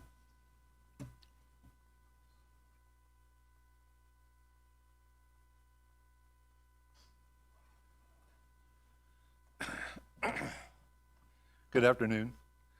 My name is Richard Schock. I'm a real estate broker, development planner, and the trustee for the Guernsey Trust. And that's not Guernsey Cow, it's a smaller. Anyway, I've read through what you're doing here. I think it's headed in the right direction. I live in Minden. I've been out here for quite a while. I'm half my life in Nevada, half in California at Lake Tahoe. And I represent quite a few people down in this valley. I represent farmers, I represent commercial people, apartments, condominiums, affordable housing, a lot. And I've master planned quite a few projects. And in every project, it's always drainage. It's road and it's drainage, everything, no matter where you are. And I think what you've done here, it's been needed. I'm glad to see you address it. I just have some basic questions. I've read through the report that financial consulting consultants have put together. I think it's very good. But I have some questions. They're line item questions that I usually have to go through on my due diligence when I do master planning. Is anyone here still with that group that I can talk to after the meeting with this? Yeah, there's right here. Great. Because the concerns I have is, like you said in the report, to be open, fairly adjusting this, but it has to be done. There has to be accessible traffic for everybody.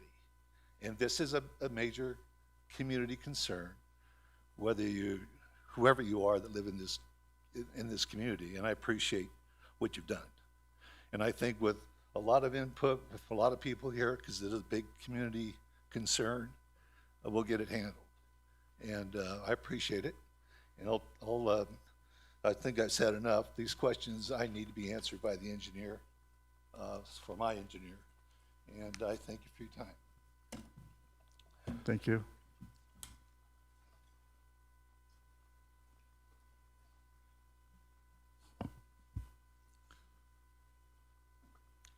Jim Slade. Having kicked the can down the road for 35 years, I understand your desire to get started on stormwater soon. It's unfortunate, however, that you apparently need to get the rate set this month. That seems like poor planning. There's a lot of details that still have to be worked out. There were so many different ideas presented today. Didn't seem like there was a lot of guidance given to staff. Just a bunch of ideas from a bunch of different people. It's much more important, I believe, that you get this right, including the details, than that you rush into it. And I don't quite understand how the program has to go away if the details aren't settled by the end of this month. There must be some other way to continue it without it going away, just at a somewhat later date. The stormwater utility will be an enterprise fund, I understand. It's been discussed as similar to water and sewer utilities. There's a vitally important difference, however, that has been glossed over, that water and sanitation districts only include those areas that utilize county and sewer and water. Others don't pay anything. This proposed stormwater utility, however, would include everyone, contrary to the usual purpose of utility enterprise funds. I think there should be a clear differentiation between maintenance versus capital infrastructure projects, the costs of which are substantial. General stormwater maintenance, that certainly can be argued as a countywide issue, and I believe it's been funded through the general fund in the past. I don't know if roads are part of the general fund or not, but why that money is no longer available, I'm sure, is a complicated issue. Some might say it's because we've grown too fast, especially in areas that are in the path of alluvial floods. Others might point to huge capital projects like the $70 million judicial center. It doesn't help that stormwater operating fees, as shown on one of the early slides today, have essentially doubled in the last 6 years, from 600 and something thousand to 1.3 million, nearly 1.3 million. So that needs looking into. The top capital priority projects and the other ones that are listed in the top 23 projects are $130 million, and they affect essentially just one area. And more needs to be taken into consideration there as far as that goes. And whether it's fair to charge people in West Valley and Topaz and other areas for their share of all that infrastructure that basically $130 million benefits, 99% of it benefits that area. And there you have it. I guess my time is up. But impact fees, they may be complicated, they may be challenging, they are the right direction to go. The developers keep getting let off the hook. They need to pay their fair share, do the work, make it happen.